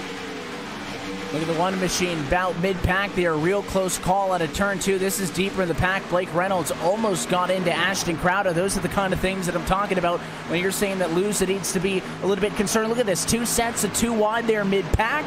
The 77 of Ashton Crowder has been much further towards the front of the field at points this evening, but has kind of relegated himself back to this mid-pack where he started. You go on board with Jake Nichols, who is up 15 positions from where he started this race, probably in the running to be tonight's hard charger, but it still has him locked in right now a battle for 15th spot. You see Ray Alfala in front of him. The damage on that number 21 Ford has really hindered what we thought may be a second half comeback to this race for that driver. You got Michael Conti still side by side with Corey Vincent in front of him. All of these battles, potential ticking time bombs as these laps start to feel like they're a lot longer than the 29 seconds they are. Yeah, that's definitely how it's going to go, especially if you're Ryan Luza right now. You've gotten the dream situation, and if anything, you're starting to, hopefully your crew chief and spotter are talking to you and telling you that things are starting to calm down a little bit. We're starting to see this whole sort of mid-pack single file out just a little bit. You see Jake Nichols actually try to make a move on Taylor Hurst. That's going to be for the 15th spot. Actually, take that back. Taylor's the one who just picked that spot up, but the 20 is going to go down to the inside here and keep challenging with this number 74 to make a move. You also have Cody Bias hanging in there on the outside as well. You see this battle head down the Dallas straightaway. Nichols there side by side with the number 24 machine of Cody Bias on the outside. Look at in the back there, way up on the outside. That's Kane Cook in that fifth and final line, as now a big swing to the inside for Bias. All these drivers trying to fight for all these positions. Of course, it is going to add up the main objective, qualify into the playoffs after the opening 14 races we have here on 2019. And into the outside wall is Taylor Hurst. A big checkup as we go 3 wide in turn number 3. Trying to get around this. It doesn't look good. That is 6 cars on top of each other. The one's going to get tagged, and Blake Reynolds, what a save. What a save from the one car. They should have wadded up about 15 cars there. They were 3 wide for about 2 laps, and they were trying to find a place to wreck, and somehow they didn't do it. Take a look at this replay. Amazing save by Blake Reynolds. They were 4 wide at the time trying to come across the stripe, and somehow we're still green. 99 times out of 10, that is a huge wad up. Look at that, sideways, and not only is that one of the best saves you'll ever see on its own, he did that while being 4 wide. There's the contact. Great job by the other cars to give him space. What a piece of driving by Blake Reynolds to keep this race green. Absolutely fantastic save from the one car. Cannot speak highly enough of that. And because of that, that is going to somewhat single file out this entire groove as it gets all these guys just spread out. But my oh my, one of the greatest pieces of driving I think we've probably seen all night, all things considered. But with that just happening here, Evan, one thing we have to keep in the back of our heads: any caution 5 laps from the end of this race will end it. There is no overtime period in the eNASCAR PEAK Antifreeze iRacing series. So if you're Ryan Luza, maybe hoping for a caution here in about 12 laps time, but any sooner than that would be a disaster, as we sort of entered the window of if a caution flies now, do you come down pit road? Do you not come down pit road? Is it 2 tires? Is it 4 tires? We've sort of hit strategy roulette time with about 20 laps to go, well, inside of 20 to go. The question will certainly be, do you take the track position, or having run enough laps on these tires, do you want to come down, get fresh rubber, go out there and try to storm your way through? But that point noting that there is no overtime in the eNASCAR PEAK Antifreeze iRacing Series, big, because that was a huge reason why we saw such an exciting finish at Daytona last week. Caution came out at the completion of what was 6 laps to go, coming over to 5 laps to go. We had a 1-lap shootout in that race. Novak evidently comes out on top at a photo finish. So for Luza, you're certainly looking to get to lap number 134. That is however many laps we are going to run, no more, no less. But if you get to 130 tonight, 4 laps to go or less, if a caution comes out then, it is over. So maybe a little bit closer for Luza as he comes by this time to take lap number 120. Lap traffic in front stays high. You can see the field on the front straightaway here now has separated themselves out into a couple of groups of single file racing. Luza can taste it. Novak's chipped away a little bit, but the 1.1 second gap is not going to be easily surmounted in 10 laps. They've been going back and forth on the stopwatch fastest time between those 2. Caution flag is out on the speedway. That will change everything. Certainly will, as a caution flag comes out. And we look to see the culprit. There is a slow car on the back straightaway, and it looks like it is going to be Adam Benefiel. You'll take a look at the replay. It started there with the 3 car, Michael Guerrilla, in a battle, lost a little bit of speed, and it ended up being the 16 of Chris Overland trying to squeeze to the middle. Benefiel wouldn't let him go any lower, and contact in turn number 2 is going to bring out just our second yellow of the night. But it does set up that scenario now, Randy, with pit road open and a restart guaranteed inside of 10 to go. Do you want tires or do you want track position? Luza in from the race lead. It looks like that the 6 is also in. Zelensky, Clampett, Leahy, all your race leaders coming down. Seems like everyone's coming down pit road. I haven't seen anyone gambled yet. And no, it doesn't seem like we're going to get anyone. We have 1 car out there. Timmy Hill is going to be the sole driver to try to hang out here and maybe make something happen, hopefully catch a train of cautions. But now the question, who wants 2 and who wants 4? Into the box goes Luza. He's going to be the driver who we think has had the best car, but how important is that clean air out front? Right sides and left sides onto the number 53. Here comes the race off of pit road as he goes for the straight shot. We'll see if anybody catches him. It is Luza out of pit road. And by a good margin, is that Ray Alfala second off of pit lane for the 21. He did go with 2 tires only. It is then 4 tires for Novak and 4 tires for Zelensky. And you know, I kind of like this strategy from Ray Alfala, hanging around the top 10 just outside, but you're not going to win the race from 10th place. I like this move by Ray Alfala. It's probably going to gain him a few positions. Haven't we seen this before? As long as he can finish within the top 10, it's a gain in these last few laps of this race, but it's going to be hard to beat Ryan Luza. And there's on your screen Timmy Hill, driver of the 63 Flipside Tactics Toyota, and we'll see if he decides to stay out on the racetrack or come down pit road. I know he's got Adam Gilliland on the box, so you want to talk about a guy who's parlayed some pit strategy into some great finishes. It's got to be Adam Gilliland, so we'll see. Timmy Hill stays out in the racetrack. Well, certainly we'll see if he decides to stay out, or if it is going to be a decision to come back down to the pit lane. Timmy Hill started this race in 37th position, and well, right now, he is your race leader at lap number 123.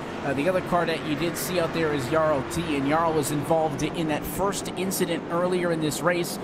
So he has been working with some pretty significant damage. He is a lap down car, so when the lights go out, he will be waved on through. But not only is obviously Timmy Hill trying to get going, if he does stay out on these old tires, going to be big as far as his hopes for the race lead, but it then flips the lanes for everybody else. Ryan Luza no longer would start for the inside of the front row. He would then end up on the outside. That puts Alfala then on the inside of row 2 and 3rd. That could set the 21 up for a little bit of a better opportunity on those 2 tires, having been on the bottom. We wait to see, though, if the 63 is going to stick this one through. The lights may be going out this time. We'll have to take a peek and see. I think at this point, I think if you're Timmy Hill, you probably just have to keep this thing out here and maybe make something happen. Doesn't seem like he has any intention coming down pit road based on where he has the car on the racetrack right now. So I think we're going to be seeing this. I think we're going to be seeing Timmy Hill out there in the lead, bringing us to the restart in the 21, second in line on that inside row. And let's keep in mind, we've seen these sorts of calls from people completely backfire in the past and seen the entire field get absolutely demolished in some way or another. I don't think we're done just yet with the caution flags. Timmy, I'm not going to say he's been bad all day, but he's not had the quickest race car. Now he's out there on old tires with a lot of fast race cars behind him. We're going to see a big accordion going into 1, and whether or not we make it out of it with a green or not is going to be a bit of a spin of the roulette wheel. And because we are still early enough in this race, with this restart coming at 10 laps to go, if that checkup, which we know it's going to come because, well, old tires just don't get going like that 53 is going to be on the outside. So looking for Alfala to go low, look for the 53. I still think Luz is going to be in a pretty good spot here. But if we do have an incident here, this race still has an opportunity to go back green as the all Flipside Tactics front row gets set to bring us to a restart with 10 laps left from Las Vegas. Those 2 drivers, 2 very different journeys to this point. Ryan Luza, maybe the best car all night, started 11th, made up, though, from what maybe he would consider a lackluster Q performance to lead the most laps thus far, whereas Timmy Hill leading his first laps just now under the caution flag. The 63 is going to be the control car down low.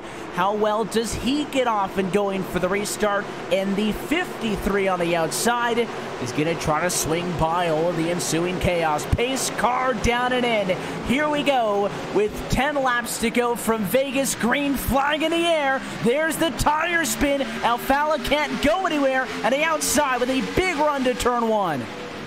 Ray gave Timmy room. The drivers behind did not. We're 3 wide behind the 63. Logan Clampett to the inside. We're going to be 4 wide. They're going to check up Lyon in the wall, and they're going to stack him up behind.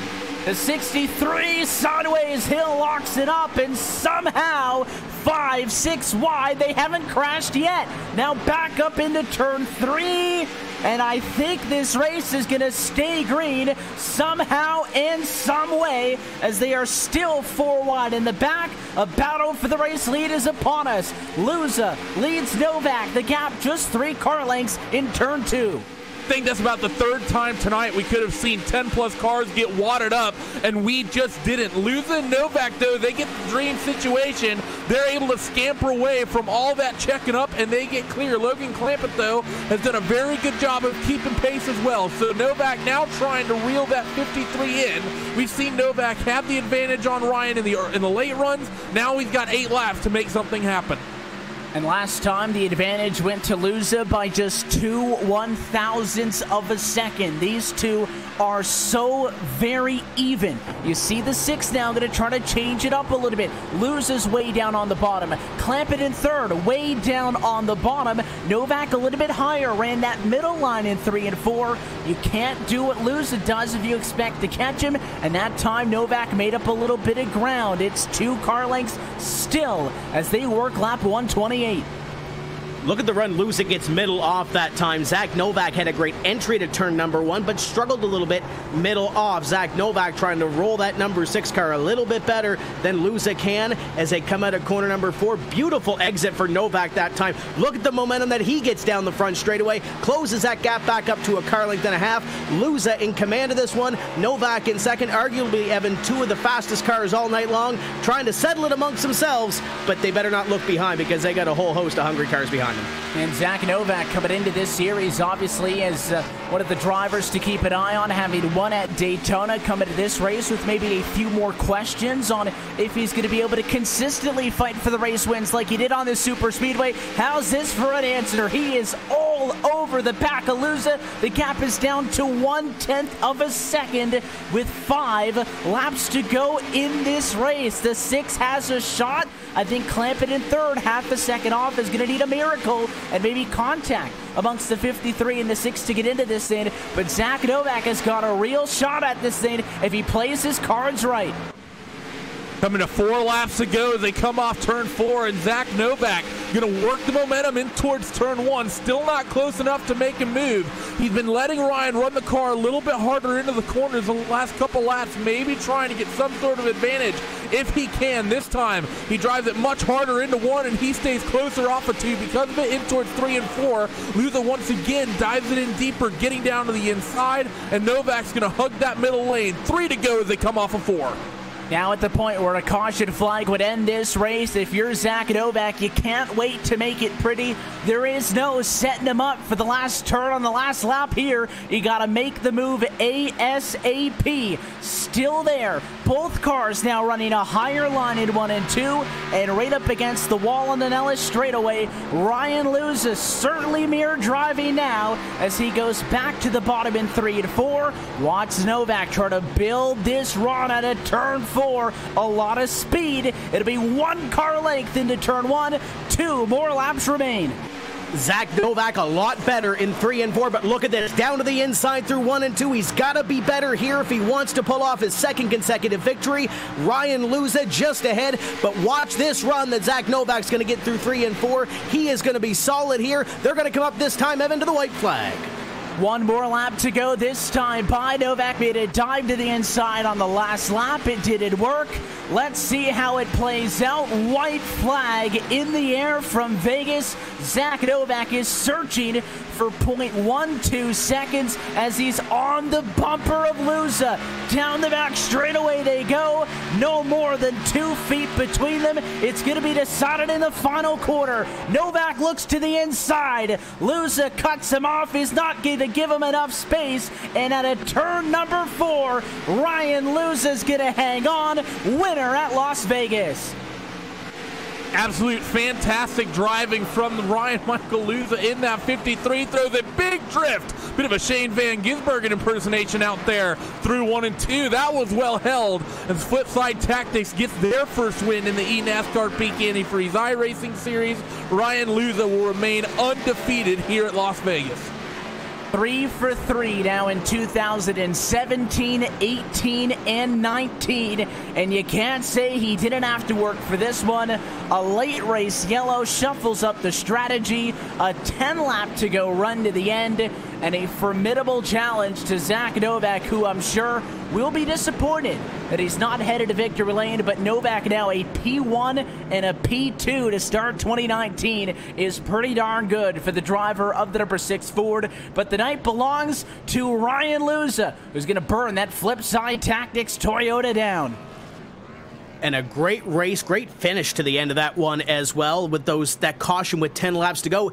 It shook up the lineup. We're going to look at the results in just a few moments' time, Evan, but shook up the results for some of those drivers that ran up front. Some of those drivers tried to throw a Hail Mary late on pit strategy and ended up near the back of the field as well. So great finish to it. Lots of strategy at the end, but came down to two of the fastest cars all night long, and Ryan Luza ends up going to victory lane once again here in Sin City.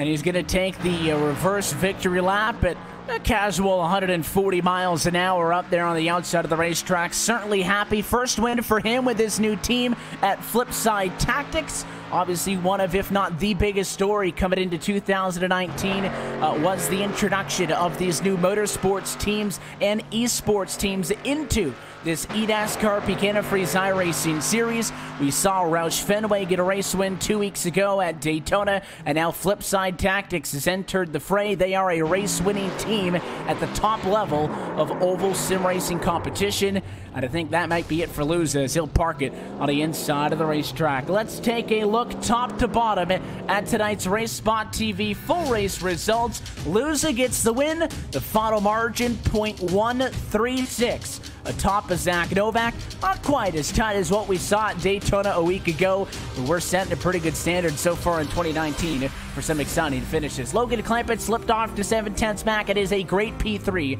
for the driver of the number 99 machine. Bobby Zelensky comes home in 4th position. Keegan Leahy is 5th, and we will go trackside and talk with all of those drivers in just a moment. Michael Gass with a P6 tonight. Matt Busa ends up in 7th position. Michael Conti ends up in the number 8 spot. Jimmy Mullis climbs to 9th, and Christian Challenger rounds out your top 10.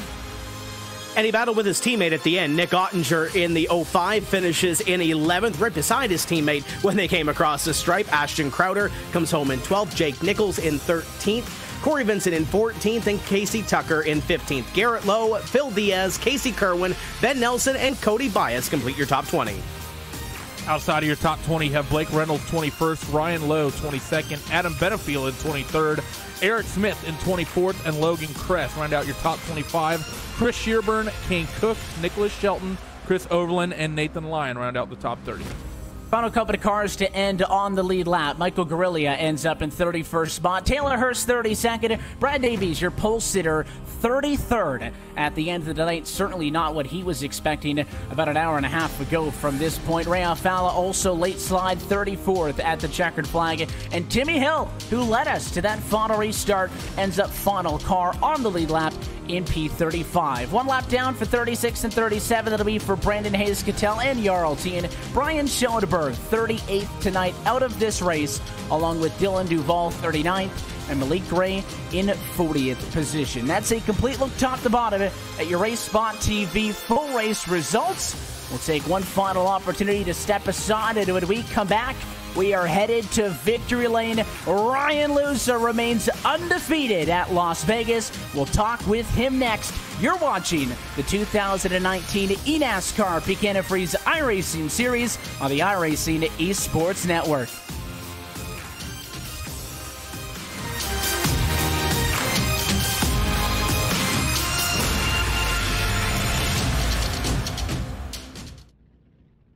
Drivers, 3 months of anticipation. Everybody's in brand new fire suits. Everybody's in brand new paint schemes. Pit crews getting back into race mode. In the race shop, we're building new cars. Let's go racing, drivers! And we got to live with each other for 36 weekends. Get out of my box. All right, tough guy. People are going to get pissed off. There's a lot of crazy maneuvers that guys will do. Look at that 9 car. We live for those intense situations. Second place is just the first loser.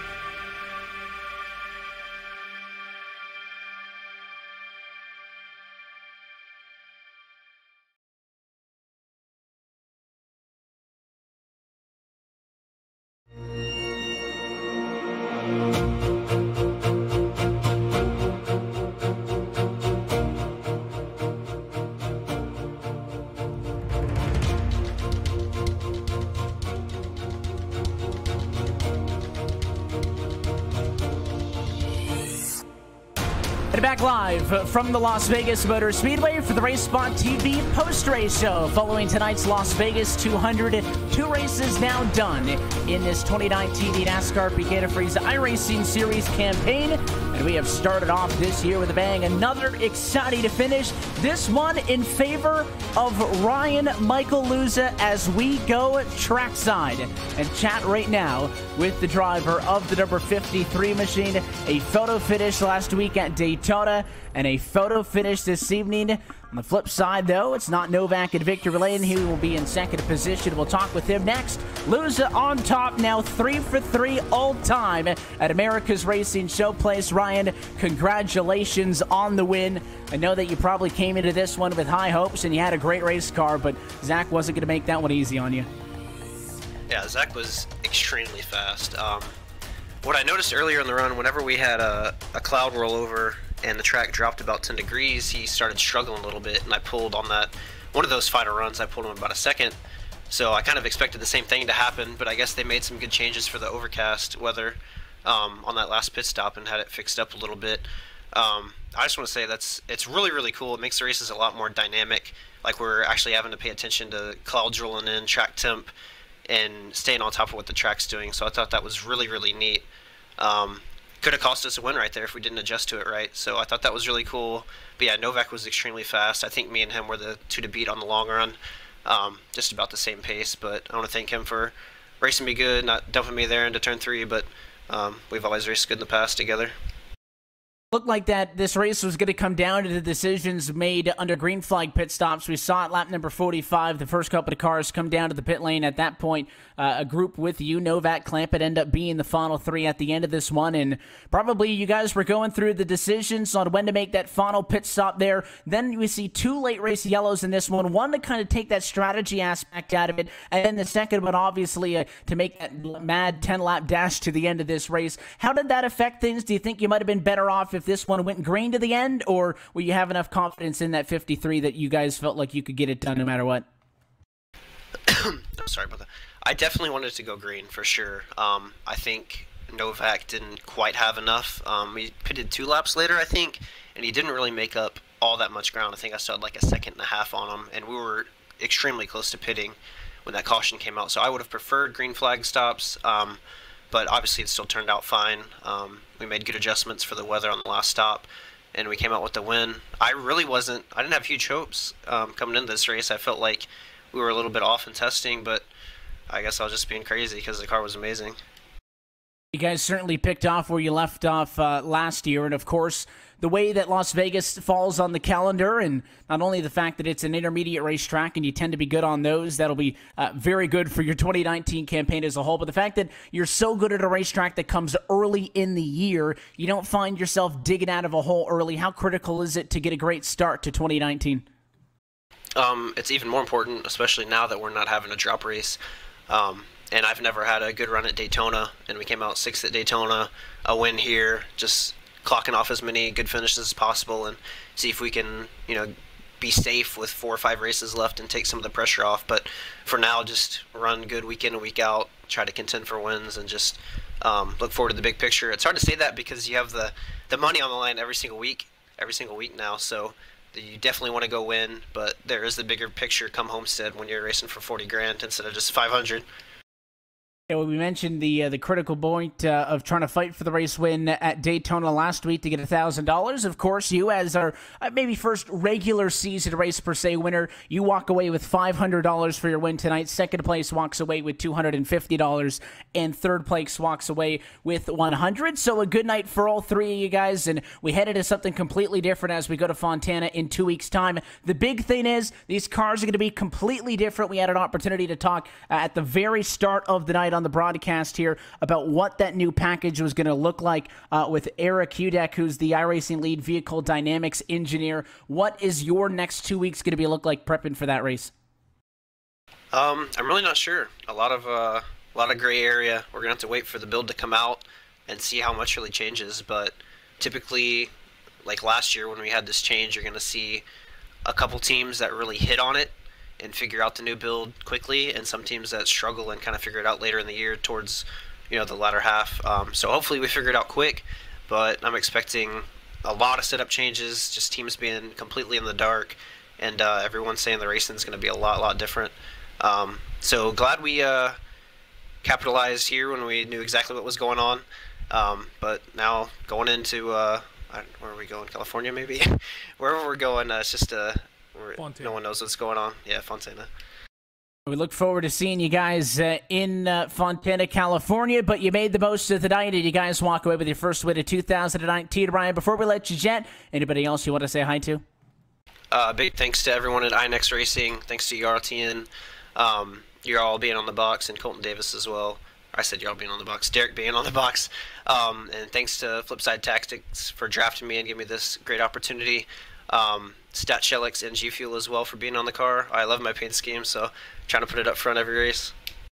Would certainly look good up there in the #1 position. Ryan, again, congratulations on the win. Thanks for letting us pick your brain a little bit, and we'll see you in 2 weeks. Thanks, Evan. Race winner tonight from the Las Vegas Motor Speedway. He was on the opposite end of a photo finish last week. This time it is P2 for the #6 is Zach Novak. Trackside with him is Tim. Zach Novak comes home with position #2, and Zach, car looked good on the long run. Besides maybe another 15 laps or so, what else did you need in that run to try to get by Ryan Luza? I don't really know. We were pretty tight on the short run all race.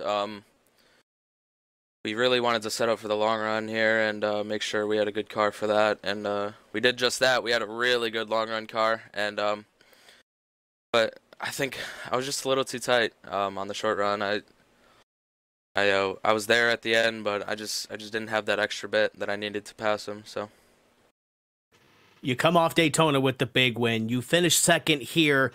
Is there any target? Do you feel any target on your back after the first 2 races of this brand new season, brand new series? Yeah, maybe a little bit. I know Luz is a past champion, and he's right behind me in points. So he's going to want to come for that points lead. But, I mean, we couldn't have started off the season much better than a first and a second. And I was a little worried going into this race. I knew we had a really good car. But, man, I really did want to go back-to-back there. And, yeah, I was a little worried that we weren't going to have as good of a car as I expected. And, man, we had a better car than I expected. That car was really, really good. And I think, we'll be able to set ourselves up really good for the playoffs this year. Ryan was talking about big picture, trying to get yourself into the playoffs, but I want to talk about short run here. Coming up in 2 weeks, we're going to the California Speedway and Auto Club Speedway, but keep in mind, it's a brand new build. What do we expect in 2 weeks? I really don't know, Tim. The cars are going to be a lot different. I don't really even think a lot of the stuff from this package is going to transfer over, so it's going to be a lot of R&D, a lot of testing, and just going to be whoever figures it out the quickest is going to be quick at Auto Club. So we'll see if we can catch on quick. I really do think we have a good program going on here at Lockdown Racing, and yeah, I think we'll figure it out quick. Before we let you go celebrate this evening, who else is on this Roush Fenway Racing Ford, and who helps you get to this second place run tonight? Yeah, I want to thank everybody from Roush. Most importantly, Wyndham Rewards for being the primary sponsor tonight. Everybody that supports them, Oscar Mayer, Performance Plus Oil, Acorns, everybody that helps them get to the track in real life and supports me here on iRacing. It's a blessing to be a part of them. I want to give a big shout out to everybody behind the scenes at the Lockdown Racing operation with Taylor Hurst, Jimmy Mullis, David Rattler, Logan Sheets, my crew chief, and Brandon Cobbinger, my spotter. Man, that race was just about as perfect as we could put it, Tim. And we just came up 1 spot short, man. First at Daytona and now second at Las Vegas. Zach Novak will leave here with the point lead and a little more money in his pocket as well with the second place finish. I believe Randy has caught up with our third place finisher here this evening, the leader of Clamp Nation, Logan Clampett. Yeah, I'm stood by it with Logan here. Third place finish tonight in that Burton Kligerman Esports number 99 car. First thing, Logan, you came out like On absolute fire at the start of this race, jumped quickly from that sixth starting spot all the way up to the race lead. What made you so quick in the early goings of this one tonight? I think we had more of a short run car than a long run car there towards the beginning, at least. Kind of on the longer run, I think everyone could tell too that we were getting a little loose, maybe within the last 10 laps of a fuel run. But yeah, that first run, I was on a mission. I wanted to get to the front and just kind of stay safe out there and lead some laps, you know. Being my first race of the season, I'm very happy with the result. We led some laps, represented Burton Clearman Esports and NASCAR America on NBC. Now, one thing I want to talk about, we haven't talked about it as much, is we've seen the sort of day-to-night transition come into the sim. We saw it a little bit at Daytona. We started under the sunlight and ended up getting a little bit into darkness. That Fontana race, as you well know, being as far on the West Coast as I am, starts relatively late in the day, 5:45 session start time. And that's probably going to put us going into the darkness once we get towards the tail end of that. What do you think that's going to do to the cars, and how do you expect that to affect the racing? First time we're going to be seeing really starting in the daylight and really seeing the track and air temperatures really cool down as we get deep into that race. It's going to be interesting for sure. It'll be interesting to see how, you know, people will set up their cars, either, you know, for, you know, like mid-race or end of race, beginning, whatnot. But I think because the new package is supposed to come out too from iRacing, and no one really knows how that's going to turn out or how it's going to be. But I think it'll bring the racing closer together, and it'll basically be who can find out what first in the car to be really fast. Thanks for joining us, Logan. Congratulations on a big third-place finish tonight. The car looked absolutely spectacular. Before we let you go, who gets it done for that 99?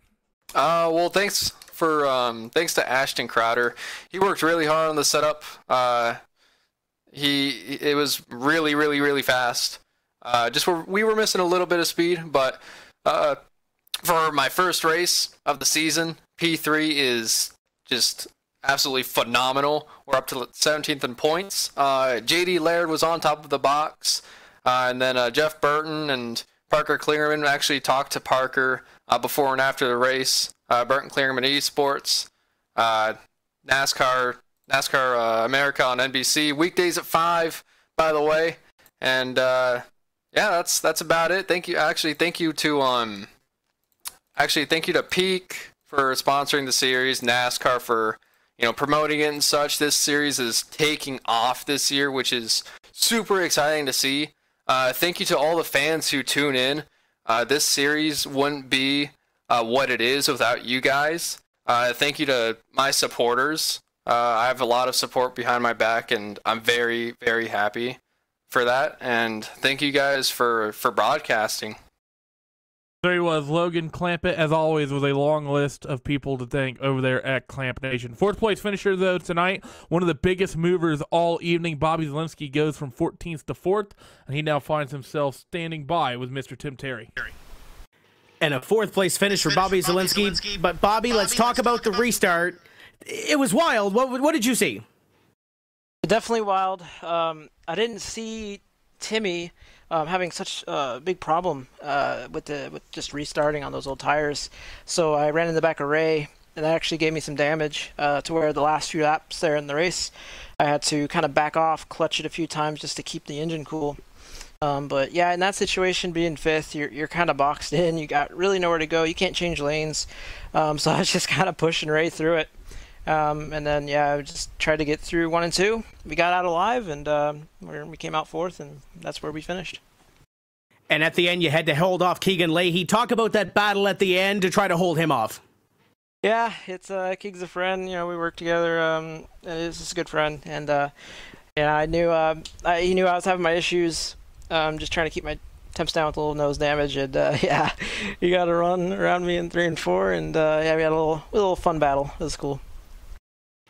Exit this race 5th place in the point standings. Did you envision this is where you would be after 2 races, especially with Daytona being there, race number 1? Yeah, honestly, I mean, the Interstate Batteries Toyota's been a great car these first 2 races. and yeah, I had high hopes coming into today. Through testing and preparation, it really felt like a good car.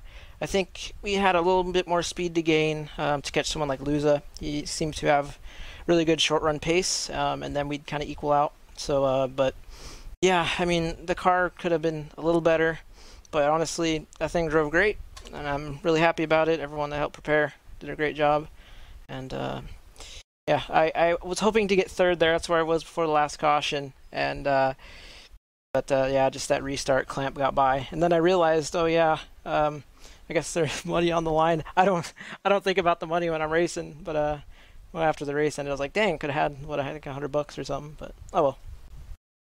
Well, there's always the next race, and let's talk about that next race. You've been in this series long enough to anticipate these new builds and the changes to these Cup cars. What's your next 2 weeks going to look like? How much testing are you going to do, and what do we anticipate going to Auto Club Speedway? Well, I'm kind of confused on exactly how to prepare because we didn't get a complete confirmed that we're getting the new build and new package for Auto Club, but it's kind of generally believed that we will.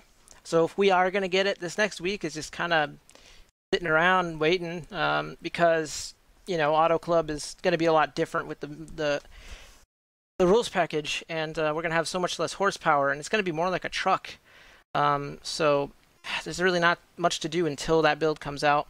But I think we will do a little preparation just in case it doesn't, just so we're not caught with our pants down and we only have a week to prepare rather than 2 weeks. So yeah, saying I've been around the series long, it's crazy. It's already my third season, but I think this will be a good year.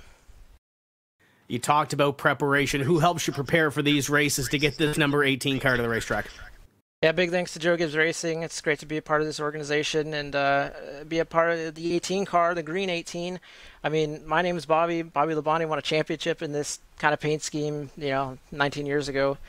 So that was cool. Just to fill that role in the sim racing. Got to thank Virtual Racing School as well on the car.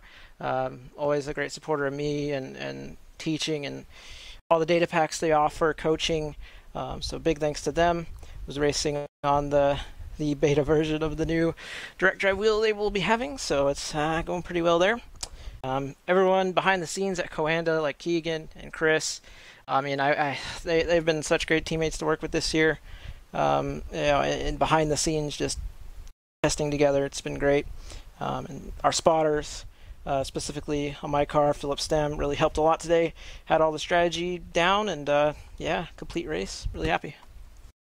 And brings it home in fourth place. There's Bobby Zielinski, another solid run behind the wheel of the 18 Joe Gibbs Racing entry. And I believe Randy has caught up with our fifth place finisher, Keegan Leahy.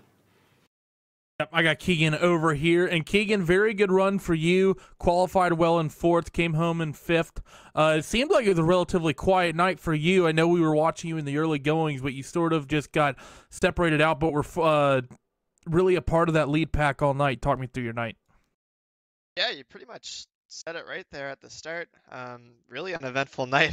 Not too much happened, except for that last big, like 5-wide group that we had going down the backstretch on that final restart. That was crazy and something I was just not used to for the whole night because I didn't really have too many battles. Just kind of held my position in the top 5 the whole race. Yeah, really fun race and really happy I didn't make any mistakes, and we did pretty good on the pit calls. Just didn't quite have that speed that we wanted to battle for that win.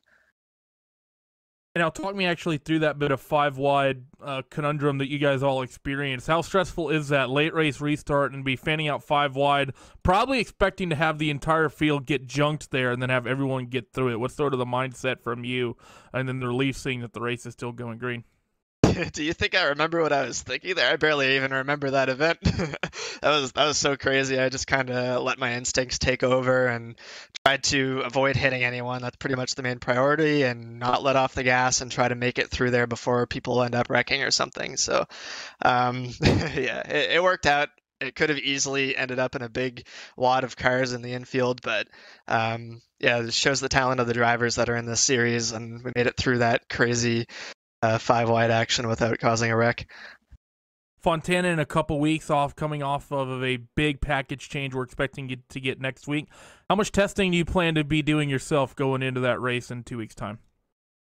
Yeah, we already do a crazy amount of testing, and I can't even imagine what kind of time I'm gonna have to put aside to get my head around this new package. Not sure if it's coming this build or this race or not. We'll see. Hasn't been confirmed yet, but yeah, definitely expecting that soon. And just like the real life guys, there's gonna be a group that figures something out, and probably gonna see a really wide, varying range of speeds for each of the teams. Eventually, people are going to start to converge, figure out the package, and we'll be back to having these really crazy close races like normal. And honestly, with the draft, you might end up getting close racing no matter what, even if the setups are a little bit varied. Well, thanks for joining us, Keegan. Congratulations on a nice, strong top 5 here in the second round of 2019. Before we let you go, who gets it done for you over there at G2 Esports? Yeah, well, first I got to say, really unfortunate for Jarl Tyen, my teammate. He ended up in a wreck today. But thanks so much to Chris Shearburn and Bobby Zelensky for the work on the setup this week.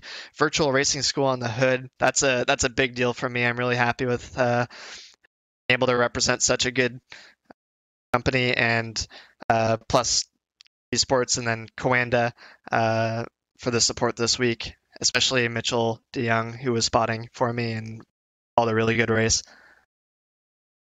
There he was. Mr. Keegan Leahy comes home with a fantastic 5th place finish tonight. Evan, back over to you. Well, as always, a big thanks to the drivers for giving us some time here post-race. Ryan Lewis, Zach Novak, and Logan Clampett. They're in the money, 1, 2, 3, but also Bobby Zelensky and Keegan Leahy for chatting with us post-races. 2 races now complete into 2019. Randy, our first taste of what I think the majority of the season will look like. But again, the big caveat is this could be a completely different look when we go to Fontana, not only because we're talking about a big 2-mile track, but of course the new iRacing build. These drivers have been dealing with changes like that on this iRacing service every single year. But this next week, I should say, may be one of the most interesting. It really is, and it's not only that, but it's compounded by the fact I talked about it earlier with one of the interviews is, having the race potentially running from, relatively late in the evening, a 5:45 session start time is going to be putting us somewhere around 6:10 when that green flag waves. You're going to be running pretty much into darkness there at Fontana, and that's not something we've seen in this eNASCAR PEAK Antifreeze iRacing series ever before. That in and of itself has potential to really change how that race is going to run, and if we get a new package, that's just shakeups upon shakeups there. I am really excited to see how this 3rd race in 2019 goes. The next 4 races, Tim, all different from one another. Fontana, a 2-miler. You've got Texas, a 1.5. A small track when we go to Richmond Raceway. And then to the big high banks for the first time in many years of Talladega Superspeedway. So 4 races coming up, 4 completely different mediums. And I think the door's still wide open for some drivers to make their marks as we start to get serious here on 2019. Again, the objective after Bristol in August is to be the drivers that qualify into the playoffs. We chatted off the top of the show about Las Vegas being this racetrack to really start getting in your groove and get into the meat of the season. Yes, Daytona is what it is. It's a super speedway. It's a wild card per se. But now Las Vegas is in the book, and you mentioned 4 different racetracks coming up in the next 4 races. It's going to really set the tone for who is going to be a playoff contender early in this season to really set themselves up for those 4 races. And these next four races might have some drivers scrambling as they get into the summer months of this season. It's going to tell a tale, and as we mentioned, we could have a new build coming up for Fontana for Auto Club Speedway, so that could change everything as well. Great race here tonight. Really looking forward to 2 weeks' time at Auto Club. So good nights for Ryan Lewis and Zach Novak, of course, coming off a good nights for them 2 weeks ago. There's a look at our championship standings out of this evening. Zach Novak, no doubt, with a P1 and a P2 leads the way. Loser right there as well, though, just 3 points off his second all the way down through your top 10. That does it for us, though, here tonight from Las Vegas Motor Speedway. There's a lot of people that we need to thank, the folks behind the scenes that make these broadcasts possible. Elise Van Ballo and TrackCams22.com for giving us the camera angles and word designs for the broadcast graphics package. Simon Grossman for working on our broadcast CG, and Nick Thyssen for our live timing, which you can tune in on during any race, RaceSpot.tv timing. Of course, though, for your broadcast team tonight, a big thanks to Justin Prince for being our background support, for our director, Hugo Louise, for Tim Terry, Randy Cheneth, and myself, Evan Pasoko. We want to thank you for tuning in and congratulate Ryan Lewis. It didn't take long. He's the winner in 2019. We hope to catch you next time out in 2 weeks' time, Tuesday, March the 12th, from the virtual Auto Club Speedway. That race and every race of the 2019 eNASCAR PEAK Antifreeze iRacing Series going to be found right here on RaceSpotTV and the iRacing Esports Network. Until next time, good night from Las Vegas.